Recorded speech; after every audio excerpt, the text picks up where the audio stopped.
No, that's not very stable.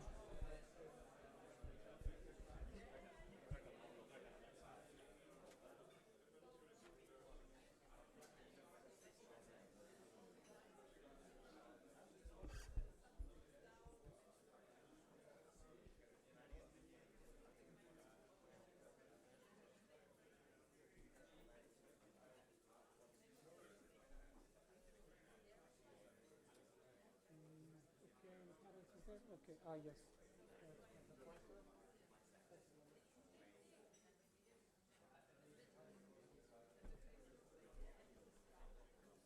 Tell me.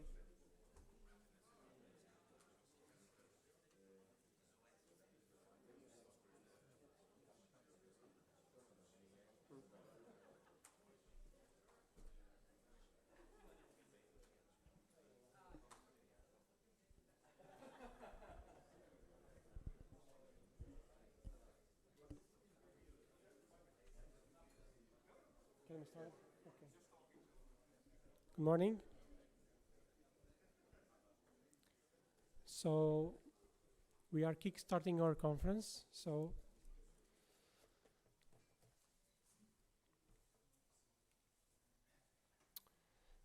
good morning. My name is Ricardo.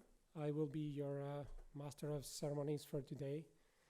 I would like to welcome you in Athens for the 6th Cybersecurity Conference on power grids. It's a pleasure to have you here today. Also, we have attendance online, participants online, so I will welcome them also. On behalf of the organization, we would like to say that it's a pleasure to be here. We have co-organizing entities, and this is ENTSO-E, EDSO entity, ENCS, and ENISA in partnership with the European Energy ISAC. We have a hybrid session, so I would like you to please refer, for those that are online, please refer to the guidelines that you can see here on the screen, namely that video and audio is allowed only for online speakers and panelists. And if you have any questions, please go to your WebEx function Q&A. and then select all panelists, and you can write your questions there, and they will be properly addressed during the discussion panels. This is our agenda for today. We have a morning session and an afternoon session with the discussion panels, and we also have very interesting testimonials and insights from key speakers.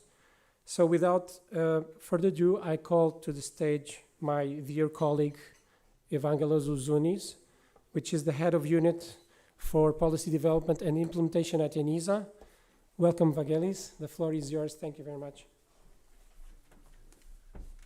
So thank you, Ricardo. Good morning, ladies and gentlemen. It's a great pleasure to welcome you here today in Athens to hopefully a good day. Definitely it's a hot day. I know some of you have been probably affected by the strike. I can tell you that we didn't plan it like this. But I'm glad to see already a lot of you today, and I hope that a few will join us as the day progresses and maybe they found or they are finding a parking place. I'm very privileged to welcome you today on behalf of so many important organizations that they gave us for the first time the opportunity to collaborate with them. And I would like to thank all of them, one, Anios, Roberto, the colleagues, from the EISAC, the Energy ISAC, ENTSO-E. Honestly, we thought that, this is an important area, and consolidating events, coming together, developing an agenda that will help everybody is actually an opportunity. And I'm glad that the participation shows that the idea was good and successful. This is an event, this is the 6th edition, first time that ENISA joins it as an organizer, and has a lot of history that started by Anios and Roberto. And these are the founding fathers. And I don't know if this is good news or bad news, but the founding father, Roberto, is actually his last time that participates in this event, I understood. So I think he deserves from all of us a big applause, for whatever he has done so far.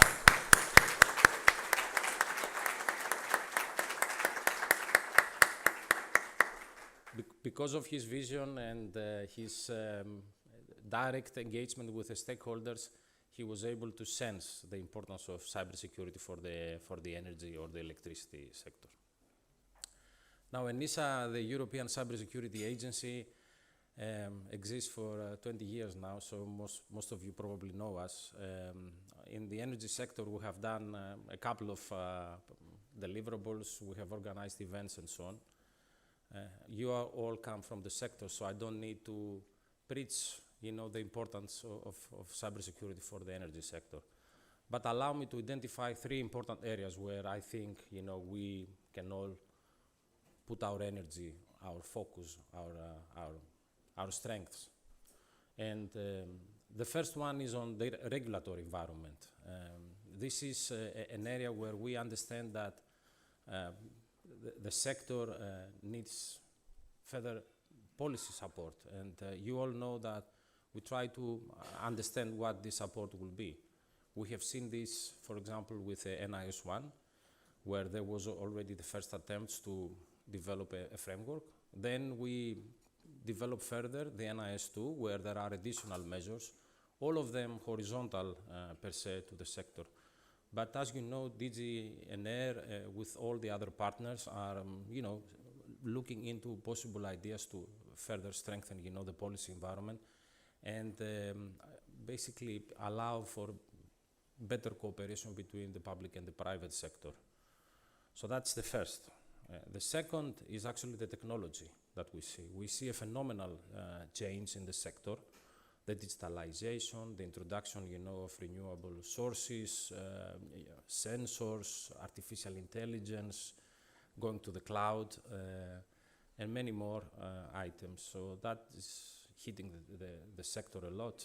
You go from a very resilient, analog OT-based environment into a digital environment where unfortunately, the environment is not so predictable, and you have to manage this. Also, you have to integrate, that better than me, traditional systems with OT systems, with new systems like IT systems.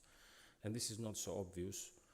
There are, different skill sets required, cultures, integrating, different risk management approaches, coming up with a harmonized approach, within a corporate environment.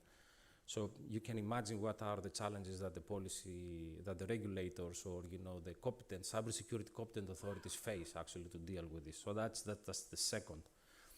And the third is actually the internal maturities, the way that all these energy companies organize themselves. And we are very proud to see that a lot of you coming from the private sector understand the importance of cybersecurity, and you invest a lot. I mean, we have published reports that show this, that there is significant investments. There are people, being engaged. Particular structures are created for incident handling, and there is enough information sharing going on, and the Energy Isaac, the EU Energy Isaac, helped towards this direction. But I believe that this is an area where we are going to face more challenges. We have to also optimize our processes. We have to, find the right skills, maybe develop a skills framework or customize a skills framework, to adapt it to the needs of the sector. We have to also see how we integrate, all these new roles that are required, to support cybersecurity. And of course, the Commission prepares towards this direction. You have seen two important policy areas, and I'm glad to have today, colleagues from the Commission at the top level and even lower that will explain to you all these endeavors, like, for example, the Cyber Solidarity Act that some of you living in the Brussels probably know better, or the Cyber Resilience Act that imposes horizontal obligations for digital assets, and you are dealing with digital assets more and more and more. So you are going to be affected by all these things. So I'm glad that the event today will give you the opportunity to debate about all those matters. It's extremely important to understand the power of sharing, the power of understanding each other, and finding a good way forward. The solution is not easy, and you cannot just write it on a paper, and whatever we maybe write on a paper might not function in one country or in another country. So we need definitely to combine the praxis, the experience on the field from the people, working and knowing, what are the challenges and the risks, together with, policy people, public sector people, that they have a public duty to protect, the critical infrastructures and the functioning of the economy. Because, you know very well that the energy sector, and particularly electricity, is actually the mother of all infrastructures. I mean, without you, nothing works. So you have a very important public duty as well, and for that reason, it is extremely important that we collaborate to achieve our objectives. So I hope that the event will offer you this opportunity, and I will be very glad to listen to most of your discussions. Please mingle with each other, share, challenge each other. We are not here just to give you ideas. We are here also to test the ideas, validate the ideas. Tell us what you think is working, what is not working. And actually, that will be our raison d'etre, for today. With this, I close my introduction, and we can proceed with the next steps of the conference. All right. So, according to the agenda, we have the honor, actually to welcome the Deputy Director General of DigiConnect, Mr. Thomas Skordas, who unfortunately was not able to be today with us, but he was very kind to send the video. And I kindly urge you all to listen to the video. I'm sure that he has very important messages to convey to all of us. So if you can please play the video of Mr. Skordas. Good morning, ladies and gentlemen. It is a real pleasure to address you today at the occasion of the 6th Energy Cybersecurity event. As you know, over the last few years, the EU has faced a series of ever-growing and ever more sophisticated cyber threats, targeting not just our IT systems, but all our critical infrastructures, personal and governmental data, and everyday devices all these protect. As the global security environment becomes more contested, complex and interconnected, the need for a comprehensive approach by the European Union has never been more evident. Recent events, not least Russia's war of aggression in Ukraine, mean that the current threat level of the EU is substantial. European entities are being directly targeted by sophisticated threats involving state-aligned, criminal and hacktivist actors, and are at continuous risk of breaches using known but also unknown vulnerabilities. This affects all sectors, including your sector in energy, but cyber attacks are increasing against industrial infrastructure, information services, the health and financial sector, and government especially. As far as your sector is concerned, the energy sector, which is the subject of this workshop, this is, as you very well are aware, this is a particular target for malicious actors. Just to give you an example, the Colonial Pipeline that you know quite well, the incident on the Colonial Pipeline showed that the effects of a cyber attack on energy infrastructure are likely to spread quickly to other crucial services, such as transport and logistics. As we all realize, the geopolitical and security situation in Europe means that we must further reinforce efforts to ensure that our critical infrastructure and our digital assets are secure and resilient, be these pipelines, energy grids, transport routes, or telecommunication, or even subsea cable networks. These are times when Europe must step up its efforts and be a front runner for cybersecurity policies worldwide. And this is precisely what we are doing in the last few years. We are boosting the resilience of European critical infrastructure. We are reinforcing the security of products and supply chains. We are strengthening operational capabilities, crisis management, and cooperation across the Union, and with partner and like-minded countries equally. And finally, we are taking firm steps to make cyber skills thrive in Europe. So let me now get a little bit into more detail about what we are doing in each of the above areas to be able to prevent, to detect, to deter, and to respond to cyber attacks on the Union, the member states, the critical infrastructures, the business, and the citizens. To start with, we have updated the NIS directive of 2016 with a new directive which is entered into force in January this year. I'll come back to that. Then we proposed September 1 year ago, the Cyber Resilience Act. In April, 6 months ago, we proposed another comprehensive cybersecurity package, which is the Cyber Solidarity Act, as well as the Cyber Skills Academy. Now, in addition to all these legislative measures, we are also financing cutting-edge research and innovation in cybersecurity. So let me start explaining all this. First, the NIS2 directive. Unlike the preceding NIS directive, this does not just apply to entities in the energy sector, but also to electricity producers, to nominated electricity market operators, to operators of recharging points for electrical vehicles, to district heating and cooling, to central oil stock holding entities, as well as to hydrogen production and storage facilities. The NIS2 directive improves security and reporting requirements by imposing a risk management approach with basic security elements that have to be applied.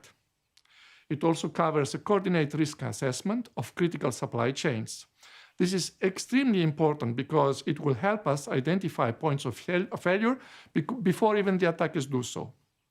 So the energy sector is certainly one priority sector where identifying specific ICT services, systems, or products that might be subject to coordinate risk assessments with priority. Now, concerning the second point, the Cyber Resilience Act that we published a year ago, as I told you. Here, we are really targeting the security of supply chains as the central point of the Cyber Resilience Act. And to my knowledge, this is the world's first legislation that we have put in place, which is establishing a kind of horizontal cybersecurity requirements for both hardware and software. The requirements would cover both the development of products, but also their whole life cycle, including vulnerability handling and security updates, for example. The Cyber Resilience Act would require manufacturers to be transparent on cybersecurity issues that need to be made known to the customers. These requirements will be highly relevant for devices embedded in the energy supply chain, in the energy supply cycle. For example, smart meters and products with digital elements that are used in industrial control systems. The Cyber Resilience Act would not only enhance the baseline security of these digitalized service devices, but will also help to increase trust among the different operators. Third, let me move now to the Cyber Solidarity Act that we published 5-6 months ago, last April actually. This act aims to strengthen solidarity at EU level to be able to better detect, prepare for, and respond to cybersecurity threats and incidents. It would ultimately contribute to strengthening the EU digital sovereignty through the development of truly European capabilities. So now, the Cyber Solidarity Act, in fact, includes 3 main streams of action. 1, the deployment of a cyber shield throughout Europe, which is consisting of pan-European infrastructure of national and cross-border security operation centers, SOCs, as we say. These SOCs would monitor permanently, continuously, 24/7, and analyze insight into cyber threats using state-of-the-art technology, be it this AI, artificial intelligence, advanced data analytics, or any other emerging digital technologies that would help doing so. So they would share warnings about cyber threats and incidents with all the relevant authorities and entities across the EU to be able to help us make the response to cybersecurity incidents faster and certainly more effective. Number 2, a cyber emergency mechanism to be able to enhance our preparedness and our response capabilities to incidents. This would be, so this preparedness actions, for these preparedness actions, we have included a coordinated testing mechanism of entities in high critical sectors, including, of course, energy. But it's not only about preparedness, it's also about response when incidents are there. So we have therefore proposed an EU cybersecurity reserve for incident response services from trusted providers that are ready to intervene at the request of any member state in the event where we have a significant and large-scale cybersecurity incident that creates a lot of difficulties not only to one member state, but also across several member states. And then I come to point 3 of the Cyber Solidarity Act, which is about a European cybersecurity incident review mechanism to review specific, significant, or large-scale incidents. As you can imagine, when such incidents arrive at the request of the Commission, of the EU Cyclone, or even of the XIRT network, ENISA should be able to assess the threats, the vulnerabilities, and the mitigation actions in each of these cases. The goal, of course, would be to learn lessons and improve our performance in future similar situations. Now, the private sector in all this will play a very important role in the implementation of these 3 actions that I mentioned about the Cyber Solidarity Act. Apart from these regulatory aspects, one of the main challenges in cybersecurity on which we need to focus is, of course, the human dimension, both from an awareness perspective, but also from a training and skills perspective. For example, we must ensure that we have enough skilled professionals. And as you probably know, the numbers out there are not very good in terms of the numbers of experts that we have in the field. According to the 2022 estimates that we have, there is a shortfall in cybersecurity experts in the EU, which is ranging between 260,000 to 500,000 skilled workers. This is important not just because cybersecurity threats are rising, but also because our new rules are setting very ambitious requirements to ensure the resilience of many sectors, including, of course, the energy sector, which will increase the need for a workforce that is highly skilled in cybersecurity. That's exactly for this reason that last April, together with the Cyber Solidarity Act I mentioned before, we also published a communication on creating a cybersecurity skills academy throughout Europe. With such an academy, we aim to create a single point of entry for cybersecurity education and training opportunities, as well as funding resources. How are we going to do that? To start with, the Commission has created a dedicated area on the Commission's Digital Skills and Jobs platform, which you can already explore. In due course, the Academy's activities then will be divided into 4 main areas. The first area is about fostering knowledge generation through education and training with associated actions such as building on the ENISA-developed European Cybersecurity Skills Framework, creating repositories of cybersecurity trainings and certifications, and launching a pilot project which will be exploring a European attestation scheme for cybersecurity skills. Second, better channeling and visibility for funding opportunities with the support of the member states through the European Cybersecurity Competence Center that is located in Bucharest. Third, it's about stimulating the stakeholders to take action. The effort to close the skills gap works both ways. While it's essential to draw students and professionals towards cybersecurity studies and trainings, at the same time, it's absolutely necessary you, industry and public authorities in the energy sector, to show your commitment and to show your will to be able to train your workers in this field. For example, you could spend more time for your staff to follow cybersecurity courses, or you could find more ambitious training and educational opportunities. Investing in cybersecurity skills is actually investing in your own organization's security and in your own growth. And so the Commission is calling on stakeholders to make cybersecurity pledges. Concrete commitments to upskill and reskill workers through dedicated actions. So I strongly encourage you to visit the Commission's Digital Skills and Jobs platform and make a pledge to close the skills gap in the cybersecurity area.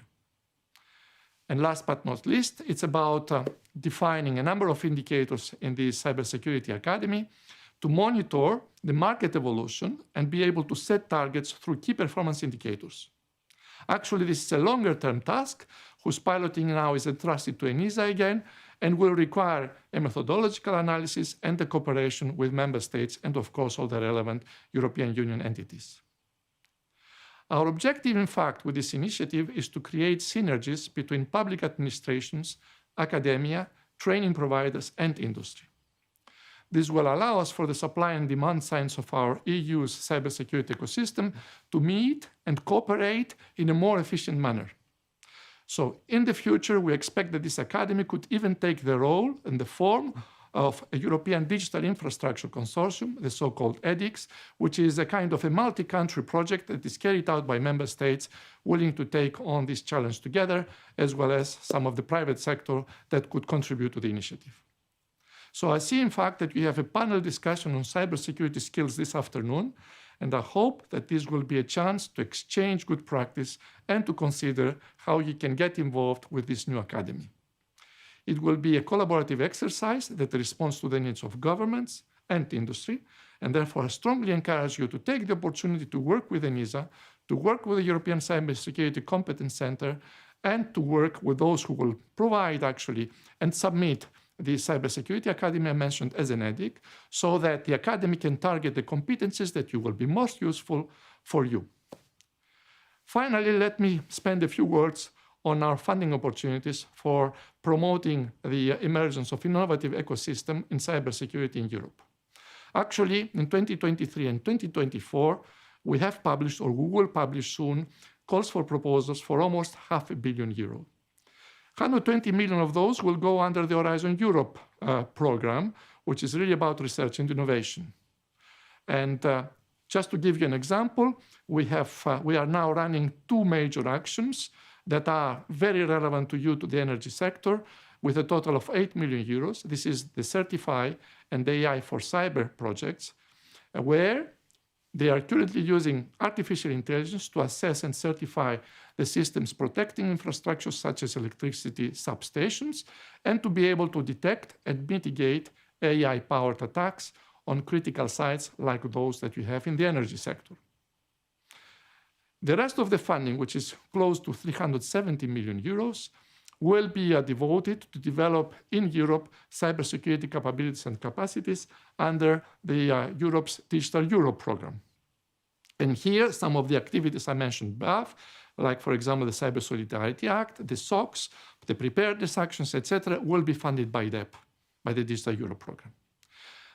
This work to find new ways of keeping vital infrastructure safe and stay one step ahead of the threats we face is the way we have decided to go. It complements our ambitious legislative efforts and our focus on ensuring that we have a European workforce that has the right skills to deal with cybersecurity challenges. So I really very much hope that you will support our initiatives and contribute a lot to them. I thank you very much for your attention and wish you a fruitful day of discussions. Thank you.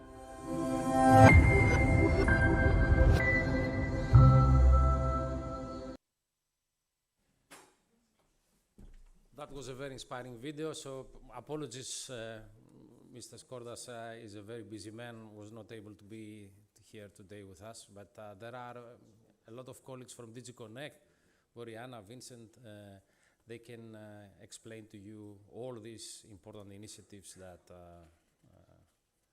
Mr. Skordas, has presented. So now it's a great pleasure to invite Ms. Paola Pigno, a director from DG Energy, that is giving you a perspective of how DG Energy sees cybersecurity of the energy sector and all the things that they are planning to do. So, Ms. Pigno, the floor is yours, and thank you very much for taking the time to join us today.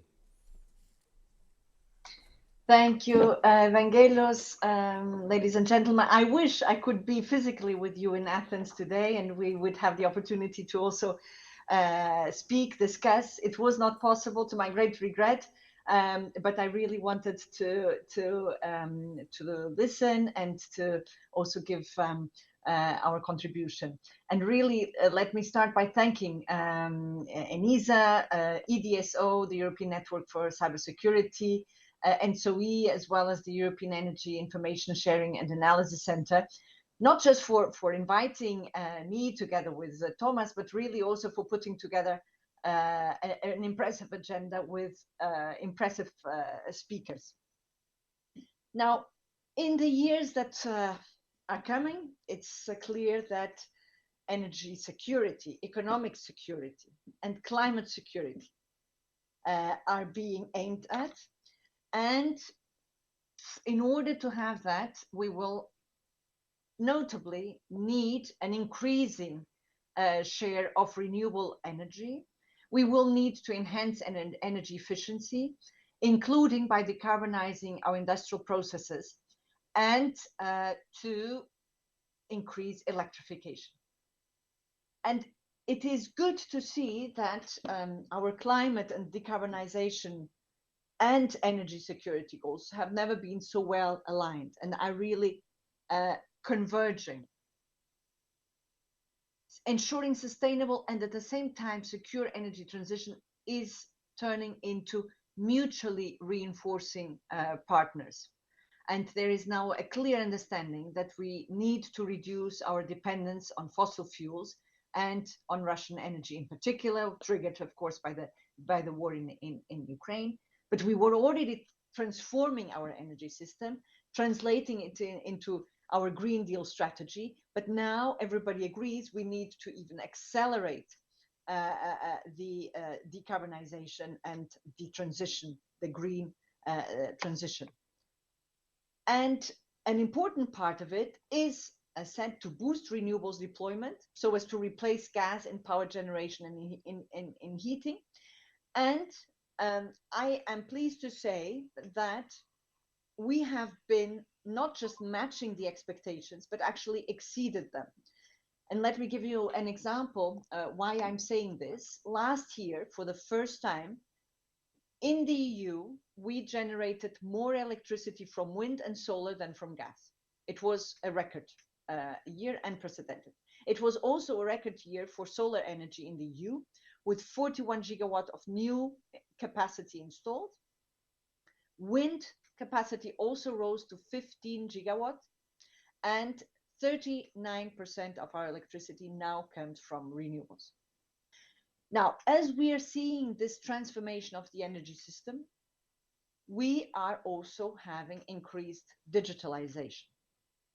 This is why we speak of the twin energy and digital transition. And it's clear that the digitalization of the energy system can deliver a very strong contribution to the energy security, to the climate goals, by making our energy system more efficient, more flexible, more resilient. But there's always a but. As with anything, it also brings along new challenges. And that's where cybersecurity comes in, the cybersecurity of our energy infrastructure and the reliance on our electricity grid. The more we electrify, the more we will be exposed also to possible vulnerabilities in the grid, cyber being one of them, and Thomas already addressed the general framework. Now, if I go into the challenges within energy in particular, clearly energy infrastructure is one of the most critical infrastructures, so to say, on which others depend. Take communications, take a number of other infrastructures, and we could see it also mentioned by Thomas, the Colonial Pipeline incident, and we're seeing it now in Ukraine too.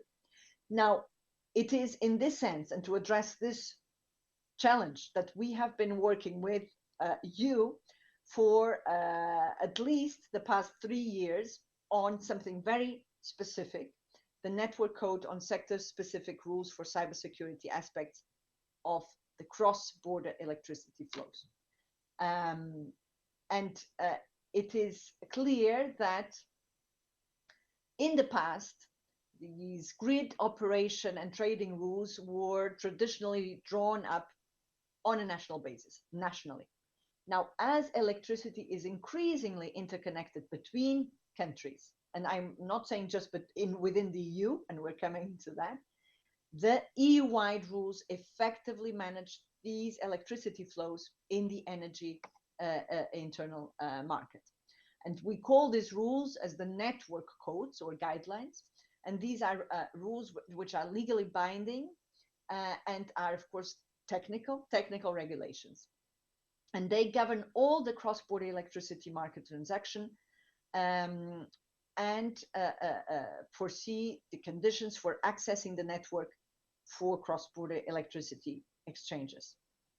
Now, why do we need this? Because the electricity internal market in the EU is a truly interconnected system.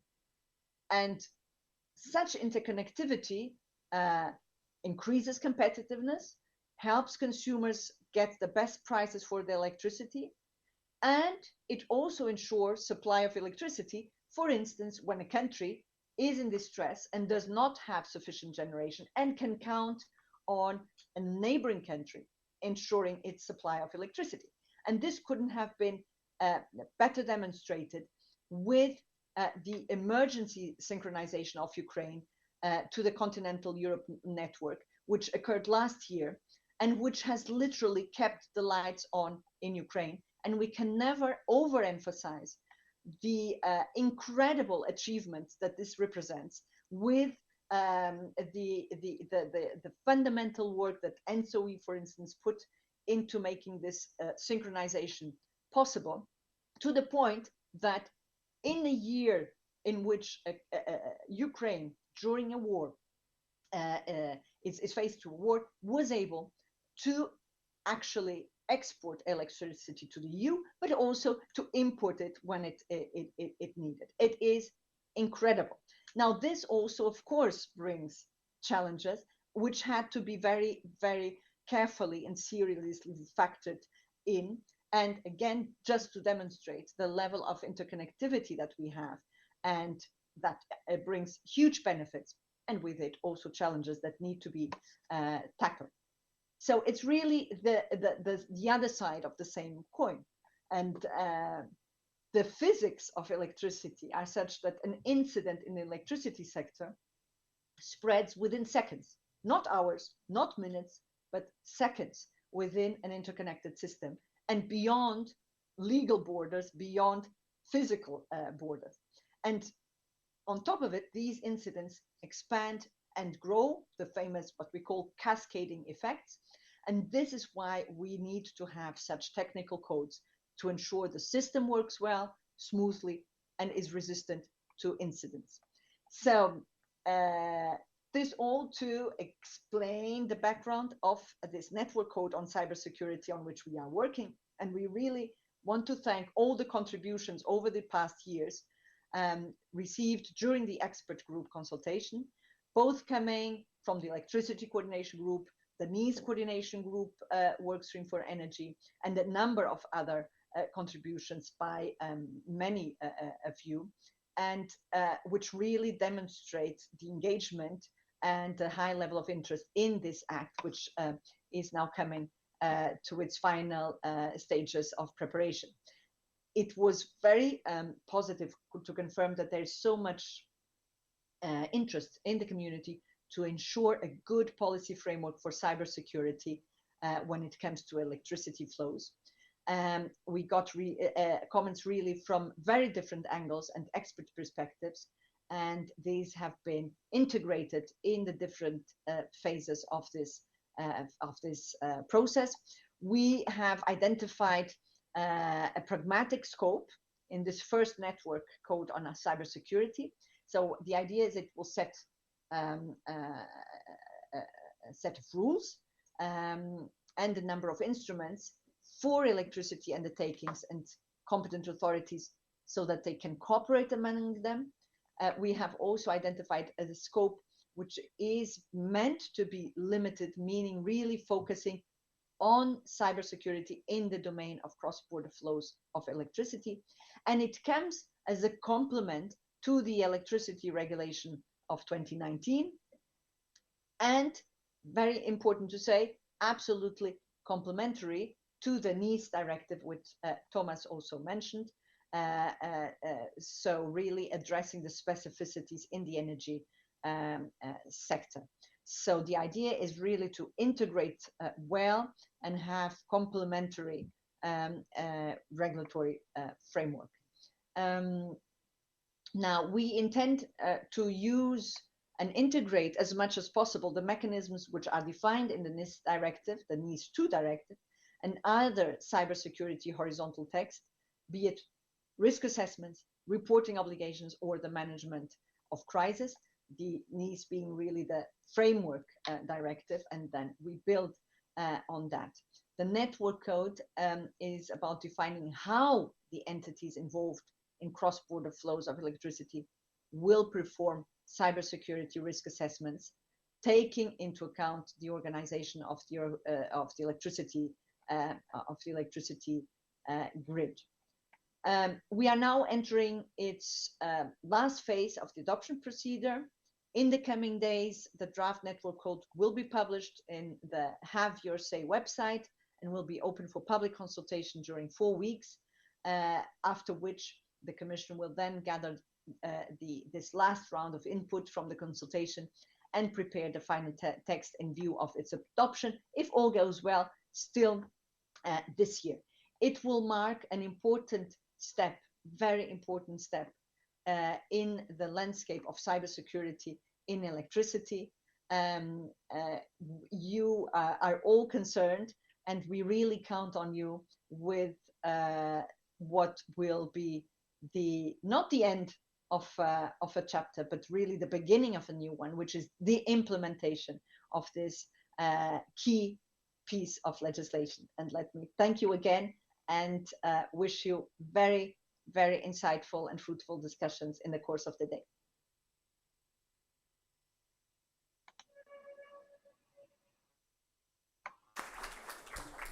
Thank you very much, Paola, for your leadership, for allowing us to contribute to your interesting policy initiatives, the network code, and for all the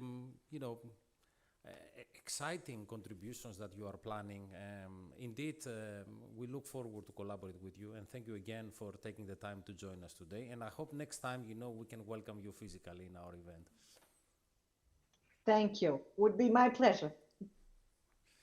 All right, so let's move on to the next item of the agenda. So we have now, before moving to the next item, I forgot to say that we have colleagues from DGNR, and I will mention Felipe, and I don't know if there are other colleagues of Felipe here today. So if you have questions about, what DGNR is planning to do, so please talk to Felipe. All right, so we move on to the next item. It's a testimonial from a senior colleague from NATO, so David Van Wiel, who is very kind to join us also remotely today. And he's going to present his views and ideas about the cybersecurity of the energy sector. So, David, are you with us today?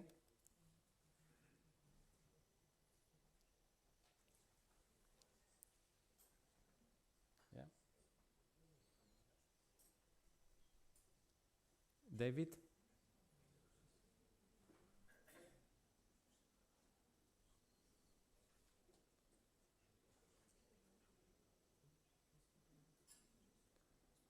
Yeah. 1 minute to sort this. Live events have challenges. Yeah.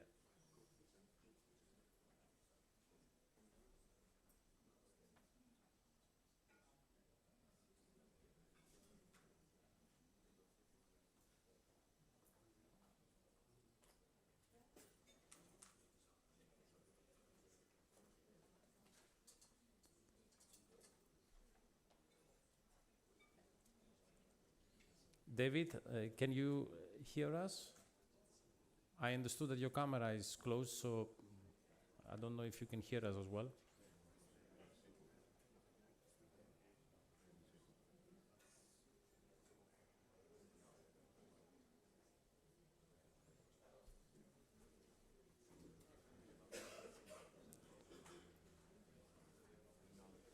Yeah.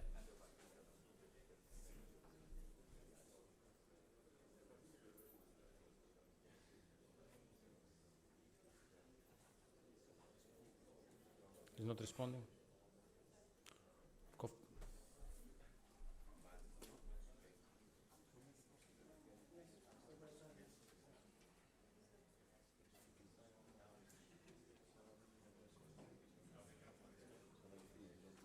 So, give us 1 or 2 minutes to contact David. He's not responding. So what I will recommend is maybe we break now for a coffee, enjoy a little bit the time, mingle, and come back, No, he's here with us, David?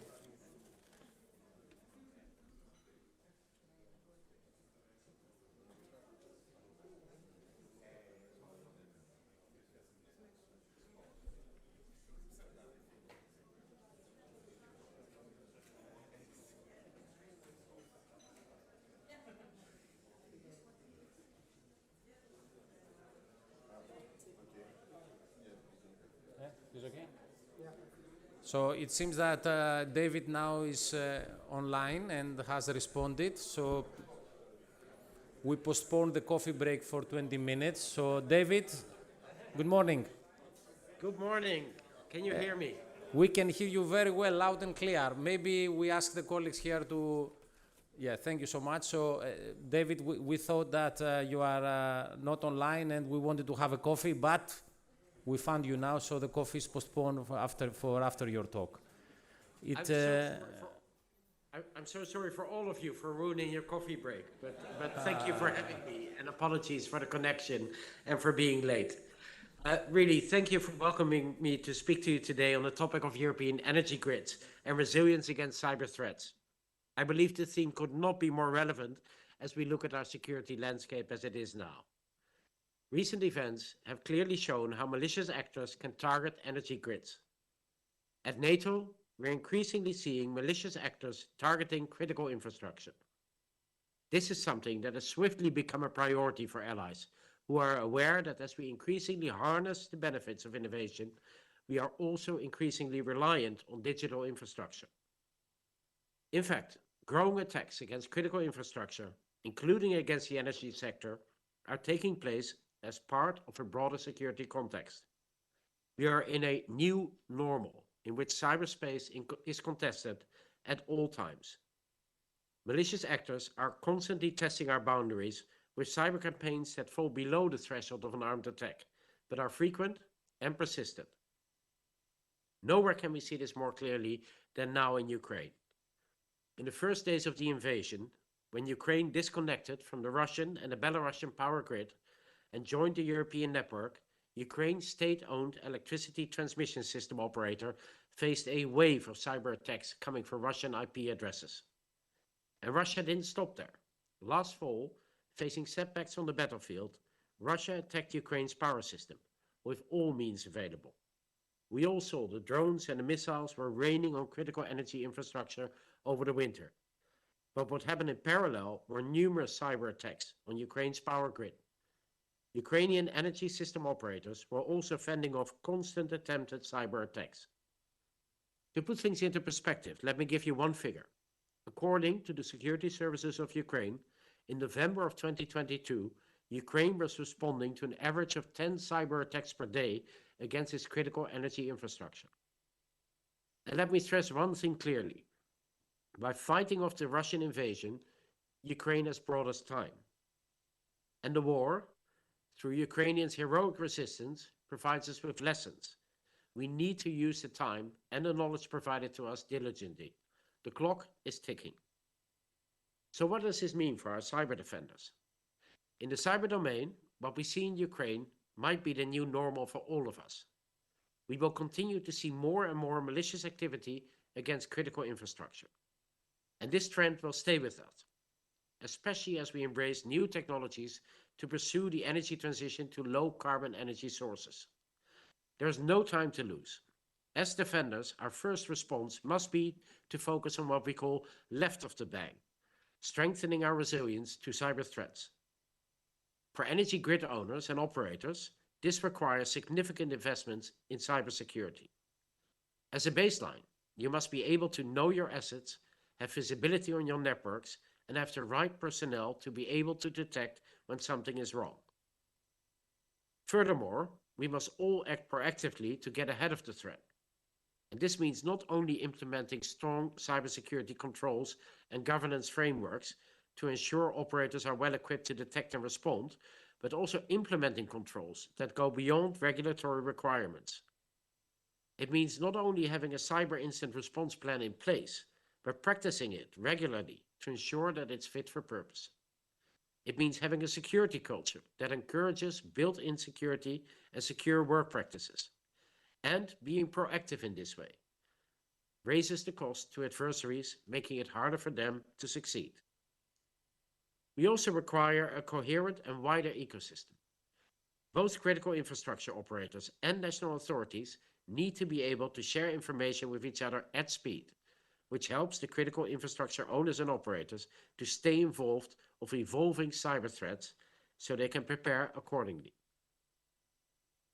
NATO supports such efforts. 6 months before the full-scale invasion of Ukraine, we organized a tabletop exercise in Odessa. We simulated the attacks on critical energy infrastructure. We simulated cyber attacks on power grids. We exercised effective interagency cooperation, civil-military cooperation, and private-public coordination and information exchange.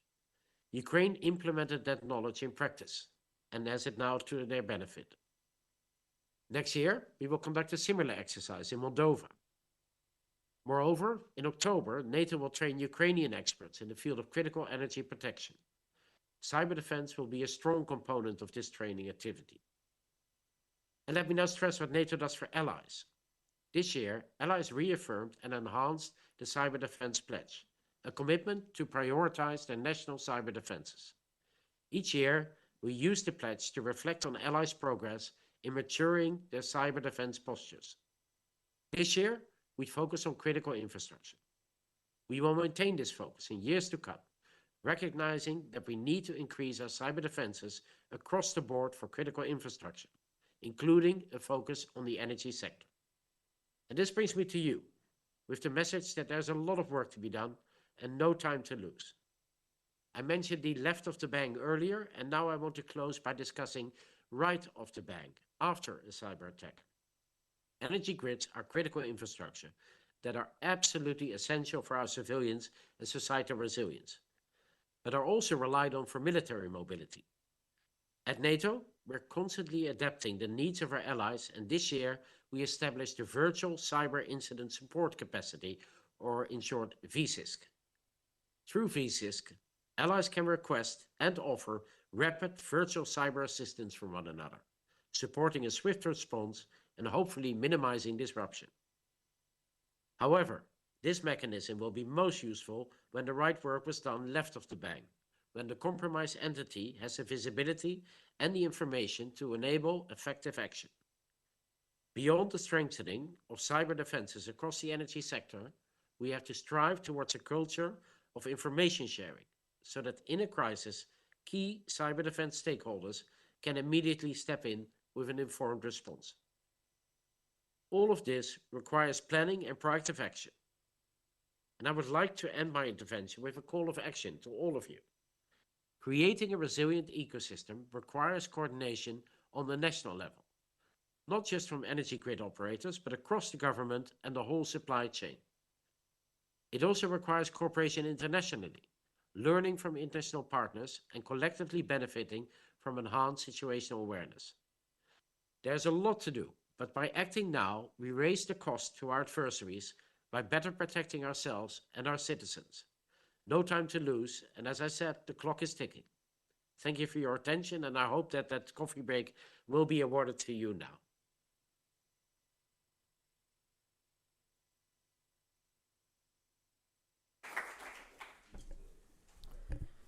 Thank you very much, David. Thank you, Paula, and also Thomas, and of course, Evangelos, for such insightful and inspiring speeches.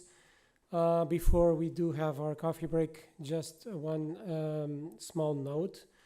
We will be having here displayed some awareness-raising campaign videos prepared by ENISA during the coffee break, so take a look at them. They're very nice, very inspiring.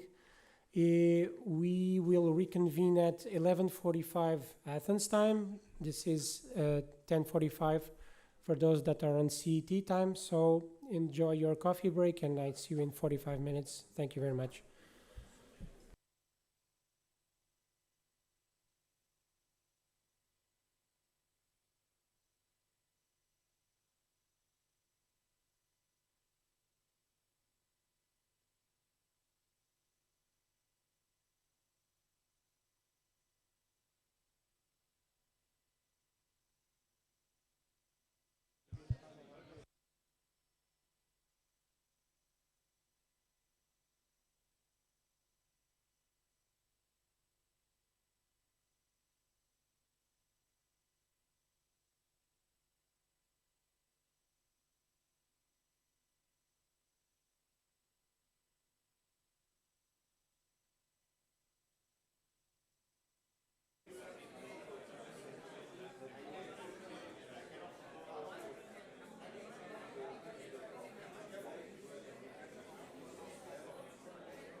So welcome back. I think we can slowly start our second part of the morning session. We will now have a discussion panel. Our experts are already on the table. To manage the questions here in the audience, we'll have 2 microphones available. So just please raise your hand if you have any questions when Martin addresses the questions. For the online participants, I recall that you should use the Q&A WebEx function. So let's kickstart this session. The moderator for this panel is our colleague Martin Hoover from ENCS. So Martin, welcome, and the floor is yours. Thank you very much.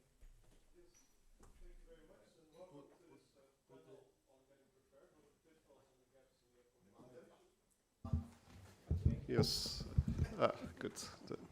So welcome to this panel, Getting Prepared. What are the pitfalls and the gaps in upcoming regulations? So we will be discussing the upcoming cybersecurity regulation in the energy sector, both with representatives from the private sector, so the TSOs, DSOs that are going to implement this, and representatives from the public sector. So I think we have a very strong and rich panel, and so many experts. I'm almost falling off the podium here, so I'm very happy with...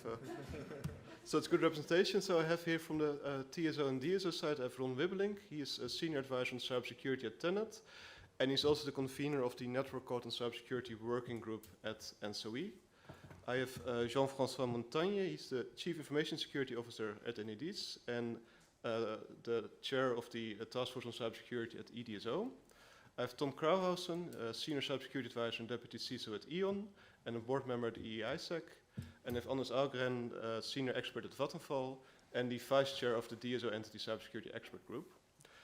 And then on the public side, I have Slavomir Briska, Cybersecurity Officer at ESA, Konstantinos Molinas, Information Security Expert at NISA, and I think already working for a very long time in the energy sector, and Bojana Strova, Legal Officer on Content and Technology, Cybersecurity and Digital Privacy at DG Connect. So welcome everyone.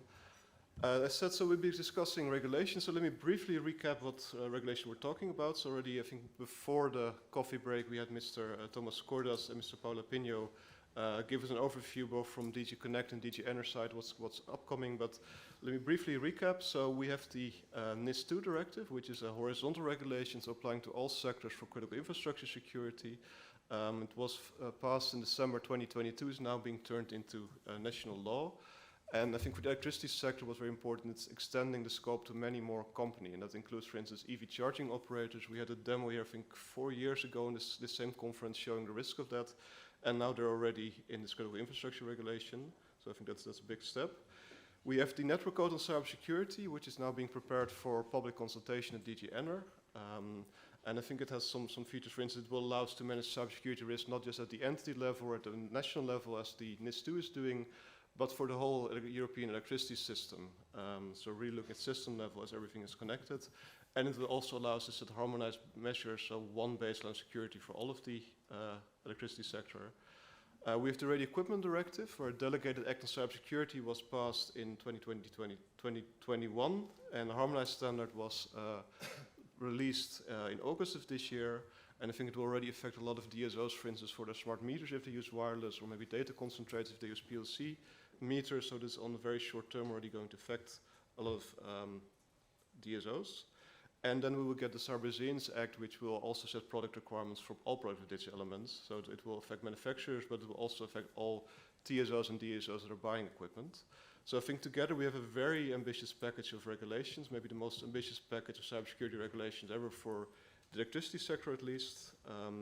And I think I even forgot some like the Cyber Solidarity Act. So we're really going to see a package that, as Mr. Ozunis stated, we will all be affected by this. Everyone working in the electricity sector on cybersecurity will be affected by this new regulation.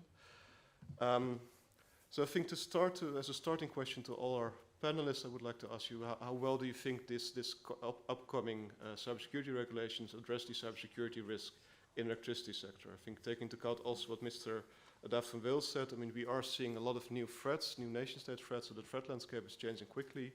And as Ms. Palapinio stated, also we have a very changing electricity sector with the move to renewable, digitalization. So everything is changing very quickly, both on the threat and the system itself. So how you think these regulations can deal with these developments. And I will start on the TSO-DSO side. So I'll start, Ron, can you give your first statement? Yes. Thank you very much, Martin. Very nice to be here in good companion with other security specialists, of course, not just here on the table. On behalf of the TSOs in Europe, I would like to state that we are very much welcoming European legislation on cybersecurity. And not just about the network code on cybersecurity, which directly hits us, but also the NIS2, the CRA, and other upcoming legislation, as some examples were given this morning already. Why are we definitely welcoming this legislation? Well, with the European energy transition at hand, we will see that we will generate more and more power from green sources, and therefore become more and more dependent on energy transported from abroad. It will not just be generated in each country, we will depend more and more on each other within Europe. These national power grids are already connected, but with this energy transition you will see that the connections of the power grid will increase and it will become a true interconnected system of power grids, more than it is right now. That may take another 10 to 20 years before we have achieved that, but it will definitely come. And it means also that for getting the security on par with the latest threats, we need to depend on each other. We need to depend on the cybersecurity state for all of the national grids. Giving you an example, a weather situation in which you might see that a large amount of wind power is generated in northwestern Europe, that much that the rest of Europe will also get part of this generated energy. On the other hand, you might also have a weather situation in which there's a lot of solar power produced in the southern Europe, and part of that being transported to the rest of Europe. So just two examples to show that the dependency of each other will increase. To make sure that this whole system of power grids is up to the task, is properly protected, we need on a European level one standard for cybersecurity for these power grids. And when we talk about European level, it needs to be done by the European Commission, is our strong belief. It's not only the TSOs that need to participate, it's the entire chain. It's the TSOs, it's the DSOs, it's also the manufacturers of critical components within our power grids, but also national governments that need to participate and support us in that. The network code on cybersecurity is, in our opinion, definitely something that will help us creating that one standard for all of us.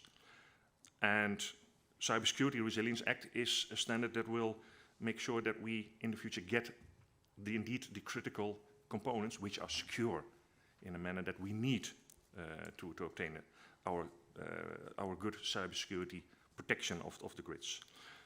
Last but not least, maybe an open door, but it's of course important for everyone to understand that the power supply chain is a chain, and everyone being part of that chain needs to contribute, because the chain is as strong as the weakest link. Thank you. Okay, thank you, Ron, for the TSO perspective. We're going to move to the DSO side now. I'll start with Jean-François. Thank you, and hello everybody. So on behalf of EDSO members and DSO point of view, I fully welcome the legislation also, which is, I would say, badly needed, and I'll come back to that. And very needed by TSO in particularly, by DSO in particularly, as you mentioned the energy transition and the transformation of the whole electricity system, which is making the role of DSO more prevalent in the global equilibrium and balancing of the system. So all those regulations are covering a large perimeter. It will be helpful to reduce the overall risk for the whole energy and electricity systems. Will it prevent that incident occur? Probably not, as regulation can help and to master and reduce to an acceptable risk on the overall and global system. But as you know, it's like the seat belt or speed limitation. You take those decisions after some damage has occurred. And if you look back at the 5 to 10 years back, we were facing the DSO incident in Ukraine, so a cyber attack of Ukraine grid. We have faced tremendous burst of ransomware attacks on the past 5 years, and this, in my point of view, explain why now we have such a large bunch of regulation coming for the energy system, for the critical assets, and also not only for TSO and DSO, but for all stakeholders of the system. And I can mention product manufacturers, suppliers, and the supply chain. And this is new, and this will be a real benefit compared to the past regulations. Thanks. Okay, thank you very much for this EDSO perspective. I'll move next to Tom Krause for EISEC. Yes, thank you for that. Of course, we also welcome all these regulations that we need in the energy sector for cybersecurity. But let me also say a little bit, I'm afraid personally that that is not too much. I don't want to say too much, but there are many of them. You listed them. I want to start my dialogue with listing then. You did it already. Thank you for that, Martin. And I will add one at least. It's also the national implementation of the third directive, the physical security. We are also affected by this directive in the future, and that is really overlapping. So we have to see how can we deal with that, and it's really a request probably to the regulatory side to realign these regulations as good as possible on the national base as is possible, that we can really as an operator deal with it. Let me say also, I'm afraid a little bit of overlapping stuff or even regulations that are against each other a little bit. Also the authorities are not, at the moment at least in Germany I feel like this, the responsibility is not 100% clear. So, and then we as an operator have to see where we have to deal which topic to whom, and that is also a situation I think we can work together on it, the private sector and the public sector, to solve this issue. And when I look to the NIS2 directive, I saw when I followed the whole development of the NIS2 directive and the discussion around that, I was very surprised on this size cap, so-called, because when this comes around now, we have really, in Germany, have some examples, I will bring them later, but really many companies, operators are affected by these regulations. And on the other hand side, we really have not so much resources and experts for cybersecurity that we really use the right people for the right stuff, not please for bureaucracy. Let us use them for technology, for security in the field, in the network. That's very important from my point of view. And last but really not least is information sharing is key with all of them. We really have to do that in the best way we can do, because the attackers are really organized. They are exchange with each other. Yeah, they are organized, they make business out of it. They are well sorted out. We, that are all islands who are able to deal with information, but that is not public information, or not, I get the information not as I expected. With the NIS1 implementation, of course, we give our incident reporting to our national authority. We do that, we do all that, all DSO does that and so on. But information back is very rare, at my experience, and my cert told me that. And in the future, I really hope with the network code on cybersecurity and with the implementation of NIS2 on the national base and the European exchange that I will hope will work, that is much more better. If not, to be honest, the EISEC is there. We can do it on a private base to really support this topic.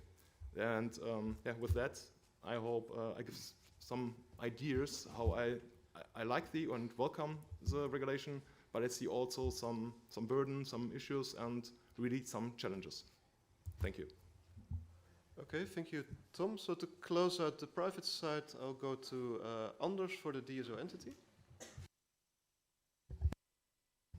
Thank you. And I would like to say, as I used to say, the one who is prepared is the lucky one when the disaster happens. And I think all the regulation is about preparing, detecting, and responding, and share the information, as Viola mentioned this morning. And I would also like to emphasize that nobody is too small for this. So you can't say, oh, I'm a little DSO and I'm not important on the earth. Yes, you are. And very often I talk about systemic risks. A group of DSOs can be affected at the same time, and then things will happen to the grid. So cybersecurity needs resilience, to be prepared, to work with business continuity management, etc., and to be prepared for a disaster. About the regulations, the risk is that the coordination between the member states in Europe is not good enough. So there are differences, for instance, in the NIS2 directive, how it is implemented in the member states. And for a company like Vattenfall, which is acting in 9 different states, it's tricky to combine them then. So another issue is the amount of constantly new regulations to handle in a company, and have a receiver for all the regulations to make them implemented. And at the end, I think there may be a challenge for new actors on the market, as we talk about windmills or consumer products that are connected to the grid, with new actors who are not familiar with the way of thinking we are talking about here. So that's some of the points I have. Okay, thank you, Anders. Then I will switch over now to the public side. So I'll start with Slavomir from Acer. Good morning, or is it afternoon already? Okay, so 12. That's a conundrum. Thank you very much for having me. I find these sorts of discussions with the private sector particularly interesting, rewarding, and indeed exciting, because it's not just about hearing the other perspective, but it's also about money at the end of the day, isn't it? I mean, private companies at the end of the day are there to make money, and things like security, whether or not it's imposed on obligation or regulatory obligations, this is sort of the baseline. You need to have it. And when you have a CISO, for instance, and he talks to the CEO, to the board members, sometimes there's this outlook, there's this feeling idea that, you know, we are fine, we are secure because we have the security team, we have the security people. What they care about at the end of the day, and that's the brutal reality, there are many shades of gray, but at the end of the day, to a lesser or larger degree, the board, senior management teams of companies look at security as a cost center.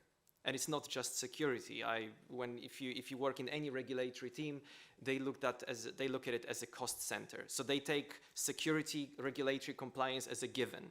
And then they ask the question, what are the costs? And every year the CFO approaches the CISO, the manager of a regulatory team, and he asks him, what are we doing to shave off those costs? And this is true at micro level within companies, and this is also true at macro level when it comes to shareholders. Likewise, what matters is cost-efficient security, and we are well aware of that. And that's why these discussions are so interesting, so rewarding, because and these public-private partnerships are so rewarding, is because we can contribute to achieving this cost-efficient security.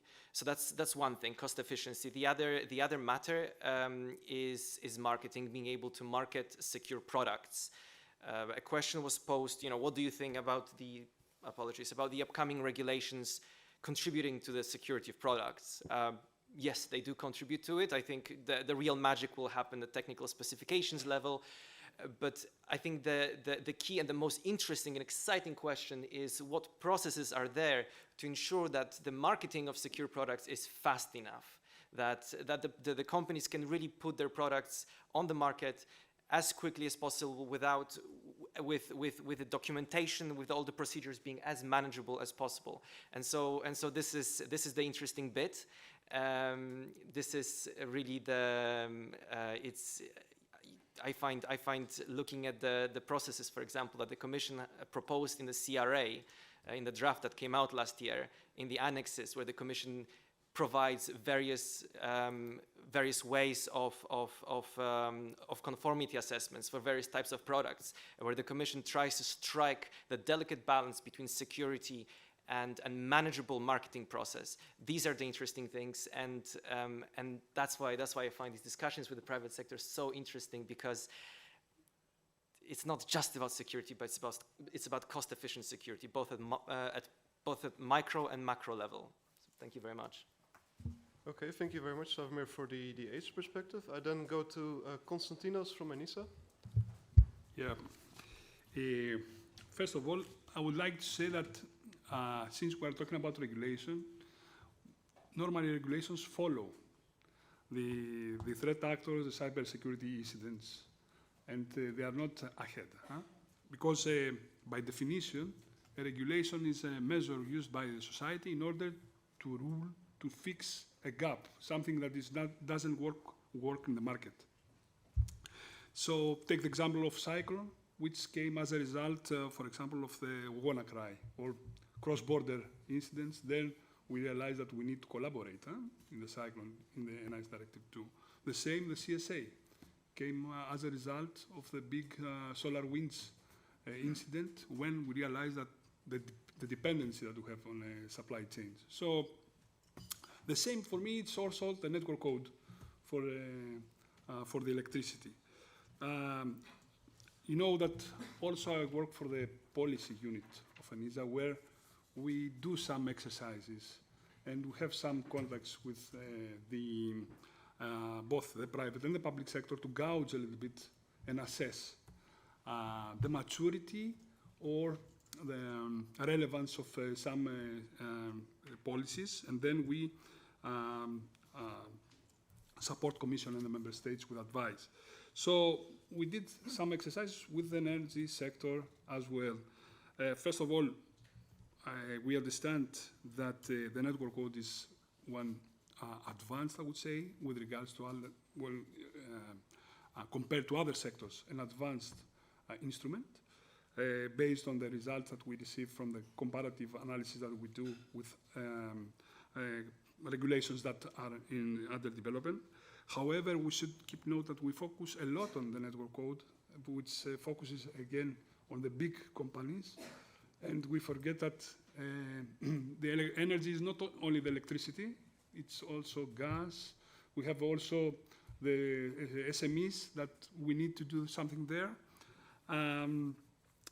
This is one of the first findings. The second is that the private sector asks for more room in the development phase of the regulation. They want to have a louder and more sound opinion when it comes to the engagement of the during the development of policy.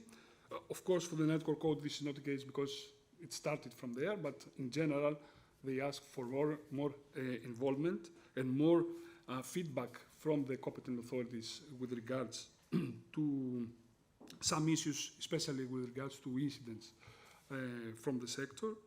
And of course, one of the things that they all say is that we need a better interplay between the different pieces of legislation.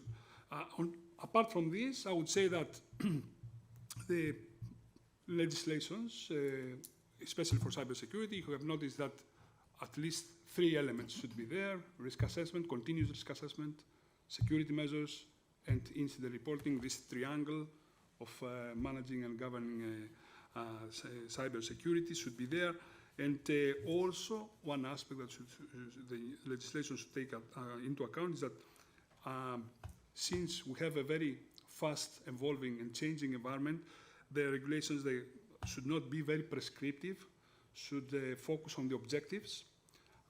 This is something very I personally appreciate in the network code. It sets out some objectives and gives the room to entities like EDSOs and DSOs and TSOs to develop their own risk assessment, for example, methodologies, and they ask for continuous improvement. I think this is what I would like to say with my intervention. Okay, thank you, Konstantinos, for the NIST perspective. So to close out the public parties, I have Boriana from DT Connect. Hello, good afternoon now. I'm very glad to be here. And to wrap up this from the Commission perspective, well, energy sector has always been, or is probably the most critical. That's why it's always been part of the horizontal cybersecurity framework already under NIS1. However, due to changing reality and digitalization, war in Ukraine, was clear that we cannot leave it where it is. So NIS2 was required. And NIS2 is a future-proof new framework with a much wider scope. You said it, so from the 7 sectors, now we are up to 18. And within the 7, so under energy, there are so many new subsectors to cater for the new needs and risks. NIS2 provides a much more harmonized framework. So for the risk management, security requirements, for the incident reporting, already the framework itself, it provides high-level requirements, but to allow for future developments, for sectorial needs, it provides for the possibility, empowerment to adopt implementing acts, which gives it the flexibility to adapt to what the future will bring. One of the big issues has always been supply chain security in the last years, and therefore the Cyber Resilience Act, it comes to fit into and help the entities under NIS2 to comply much easier by requiring all products that are placed on the market to have cybersecurity requirements in place already in the production development phase to continue also during the whole life cycle of these products. CRA is one of a kind. It's a first type of legislation in the world. Glad to say that the negotiation process has moved. So now we are at the level of trilogues. The first trilogue will take place on the 27th of September. So the co-legislators are already moving in the same right direction, hopefully. So we are getting there. And with all these new legislations, we are well aware that there is a lot which will be on the companies, on the member states, and therefore within the European Commission we are providing guidelines. We just issued 2 guidelines on NIS2, and we are there to support member states with the implementation of and transposition of NIS2 by guiding them and replying to their questions and trying to go in the right direction. And also we have been supporting, Felipe is here, DG Ener in the network code to ensure that it builds on NIS2, that it's coherent with NIS2, and it does not create a necessary double burden for both competent authorities and member states and the entities. So we hope that the final result will be satisfactory to all stakeholders. Thank you. Okay, thank you very much, Boriana. So we're now going to go into some questions we've already prepared, and after that we will go into Q&A session with the audience. So you already have some time maybe to think about your questions, and if you're online you can also enter questions, I think, in a special chat for this, and they will come in here. So maybe already take some time to think about what you want like to ask. I think looking at this, I think everyone's sort of noted that there is a real need for cybersecurity regulation. There are real risks, and I think the private sector is maybe even more enthusiastic about the new package than the public sector, which is remarkable given that they need to do it and then it will create costs. So I think that that's very nice. So I think that they see at least an opportunity here to really improve security, but of course that only works if we can implement it well. And I think the question is, so what challenges do you see to effectively and efficiently implement these regulations in the coming years? And I will start with Anders.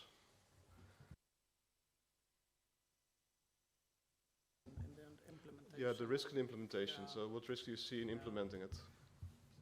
Oh, sorry, I forgot to switch on the microphone. Yeah, I think down the road and at the end of the day, we are talking about compliance. Have we fulfilled all the requirements in the regulation? And I have heard somewhere that in the European Union, we have about 1,200 regulations for the energy sector. So for a smaller actor, it's a challenge to find out how to meet the compliance. And then we have, of course, important regulations like the NIS2 directive. So I think if you're trying to create a matrix of all the control points for controls for compliance, it becomes quite big. So for a smaller actor, it can be quite tough indeed. Okay, thank you. So I'll move now to one of the bigger actors. Tom, what's your perspective?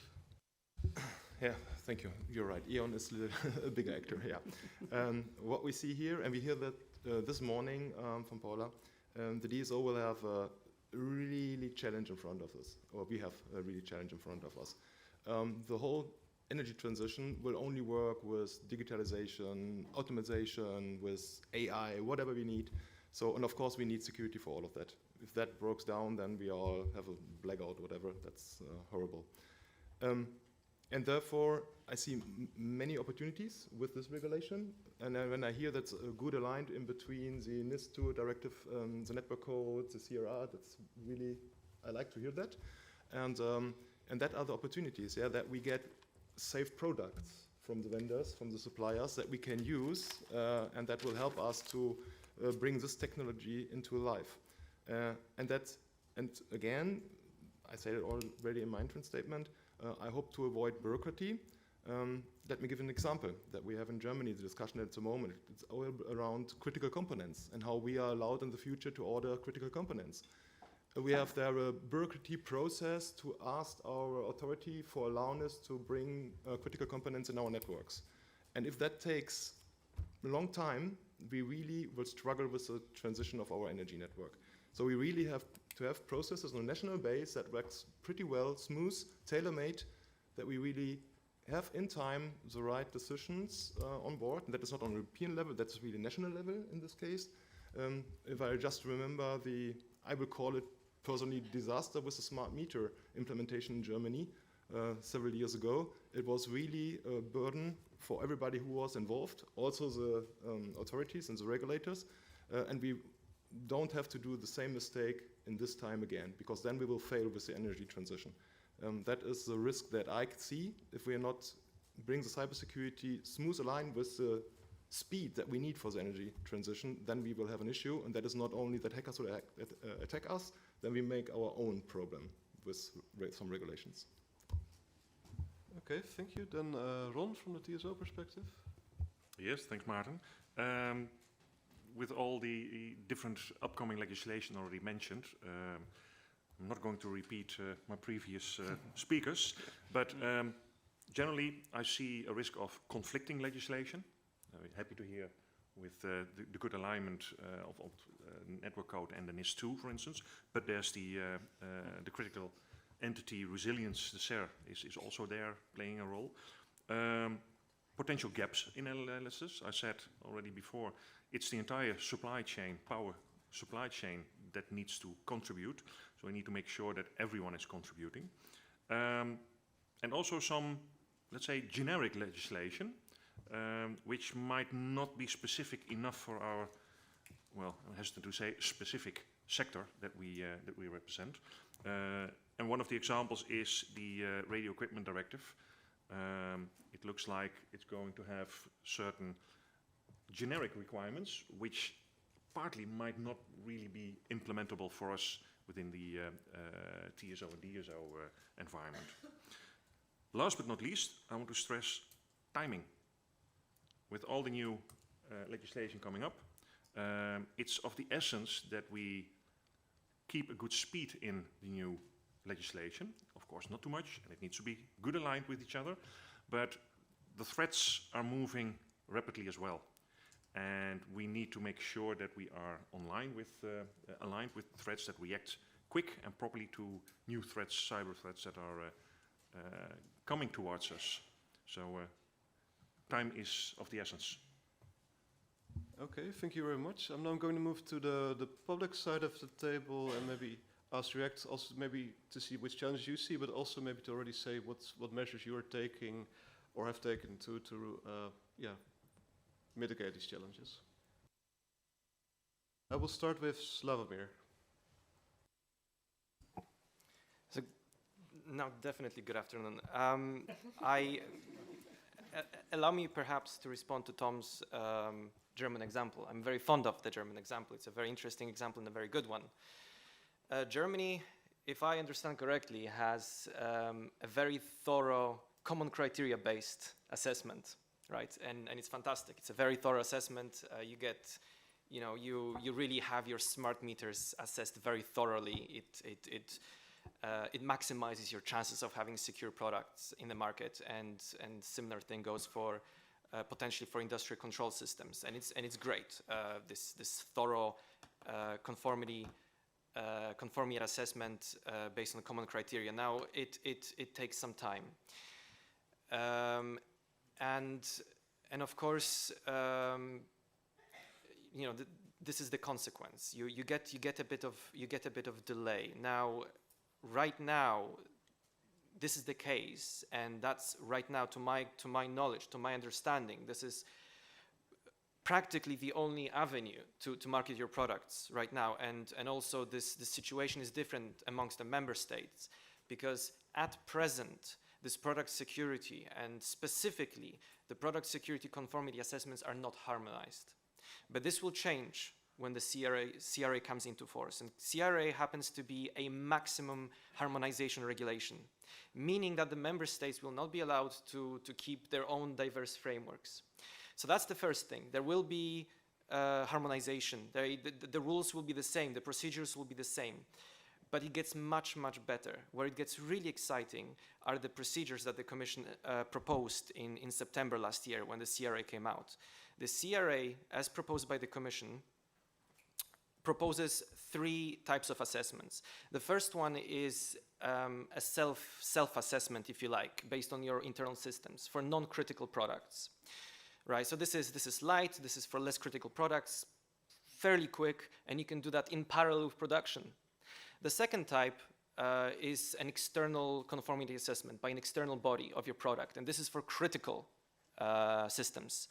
And this is the more thorough one. But where it gets really, really exciting, and I understand I sound a bit like a nerd, but this is really exciting, is Module H of Annex 6, as proposed by the Commission. It's Module H of Annex 6, and this is the quality system-based conformity assessment, where you have an external conformity assessment body reviewing your quality system. And if your quality system gets authorized, gets assessed, then you can self-assess critical systems. So you can self-assess your smart meters, for example, in parallel with production. So hopefully this constitutes some sort of response. I really like this German example because Germany is as in the introductory note, is a case where there's a high level of security,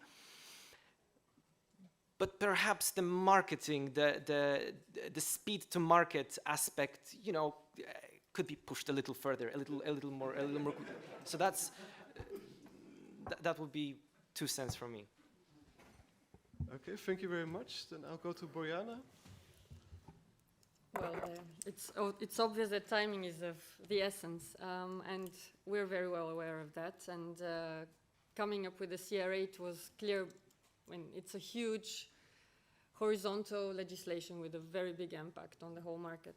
And it's about placement on the market. So indeed, it would be something that would potentially slow down placement on the market. And being aware of that, so first we have tried to simplify and make it proportionate to the extent possible. So 90% of the products which are in scope would undergo self-assessment.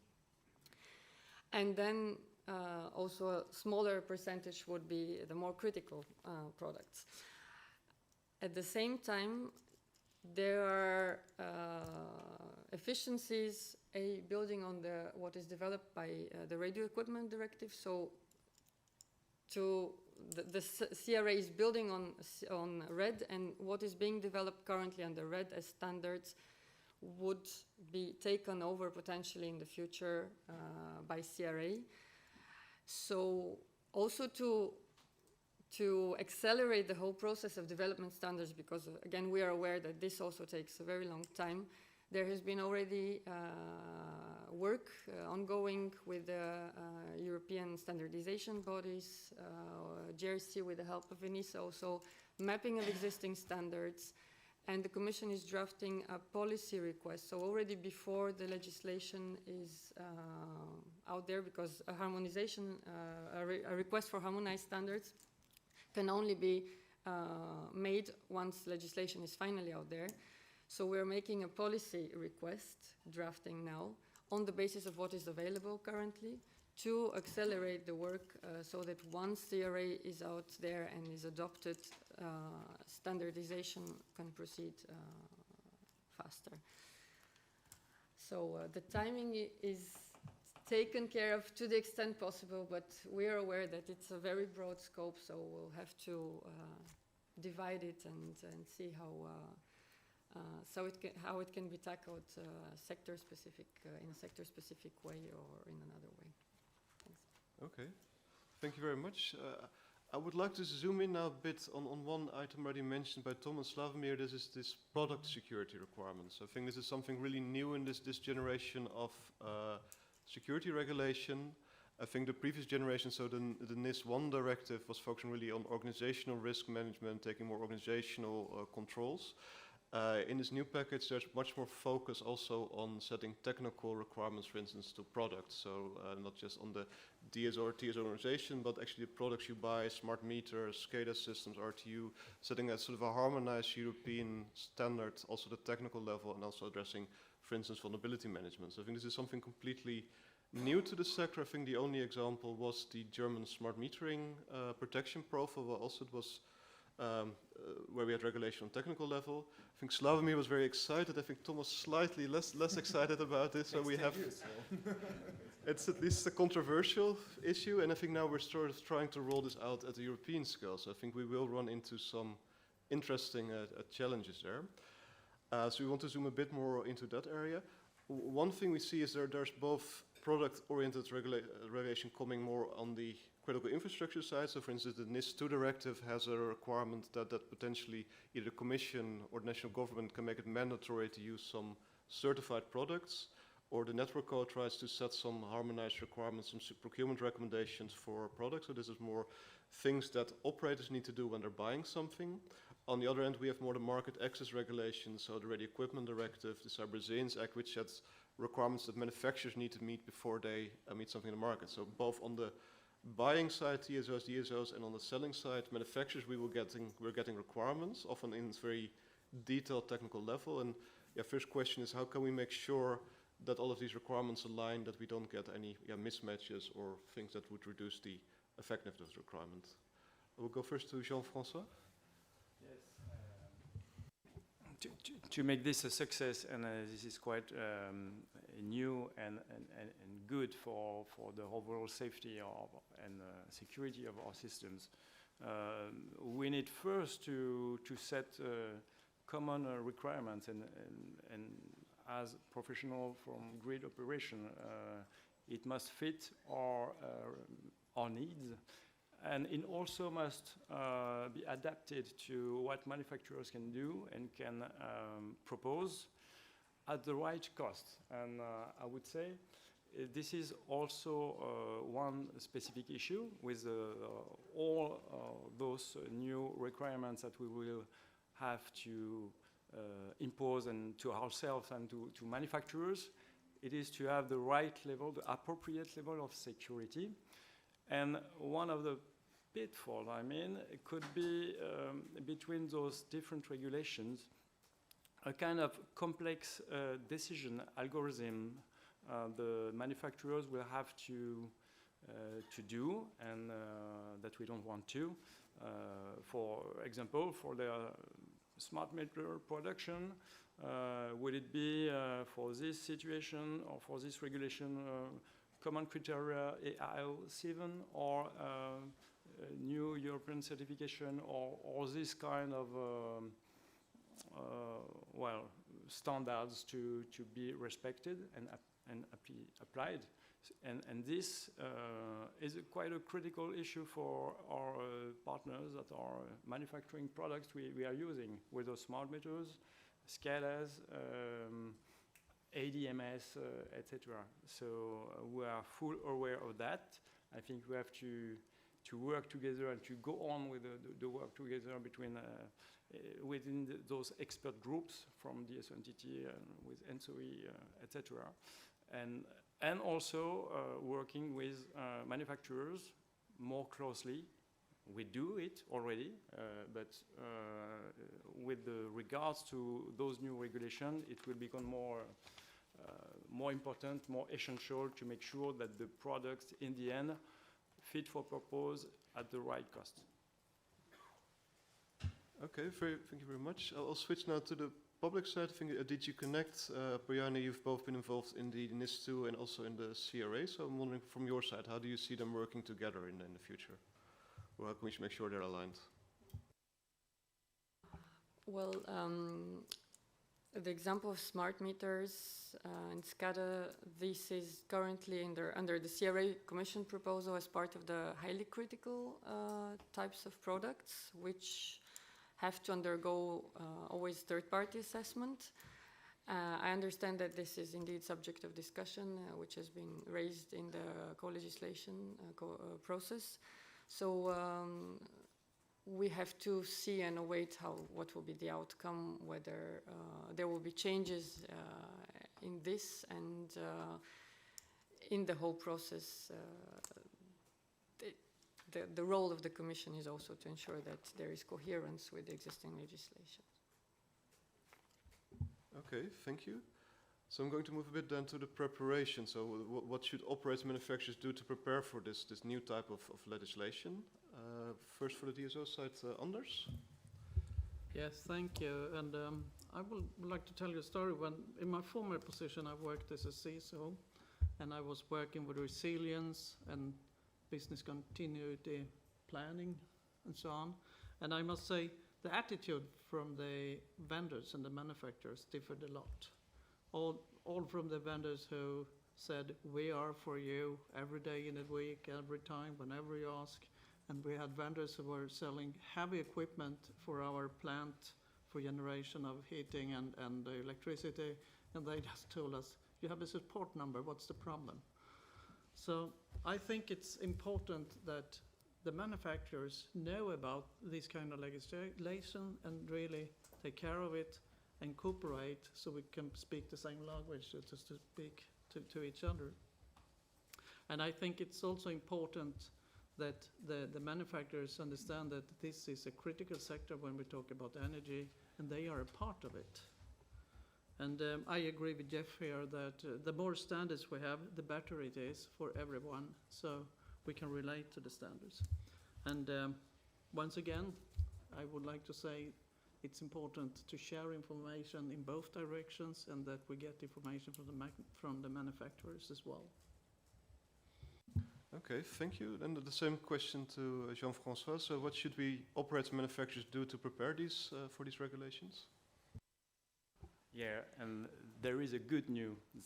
The good news is that we are already working together as stakeholders, grid operators, stakeholders, DSOs, TSOs, through not to mention it, but the European Network for Cybersecurity, which is gathering expertise from 40 DSOs to set this expertise available for all stakeholders on procurement, on cybersecurity requirement, to make sure that the products reach a minimum level of cybersecurity.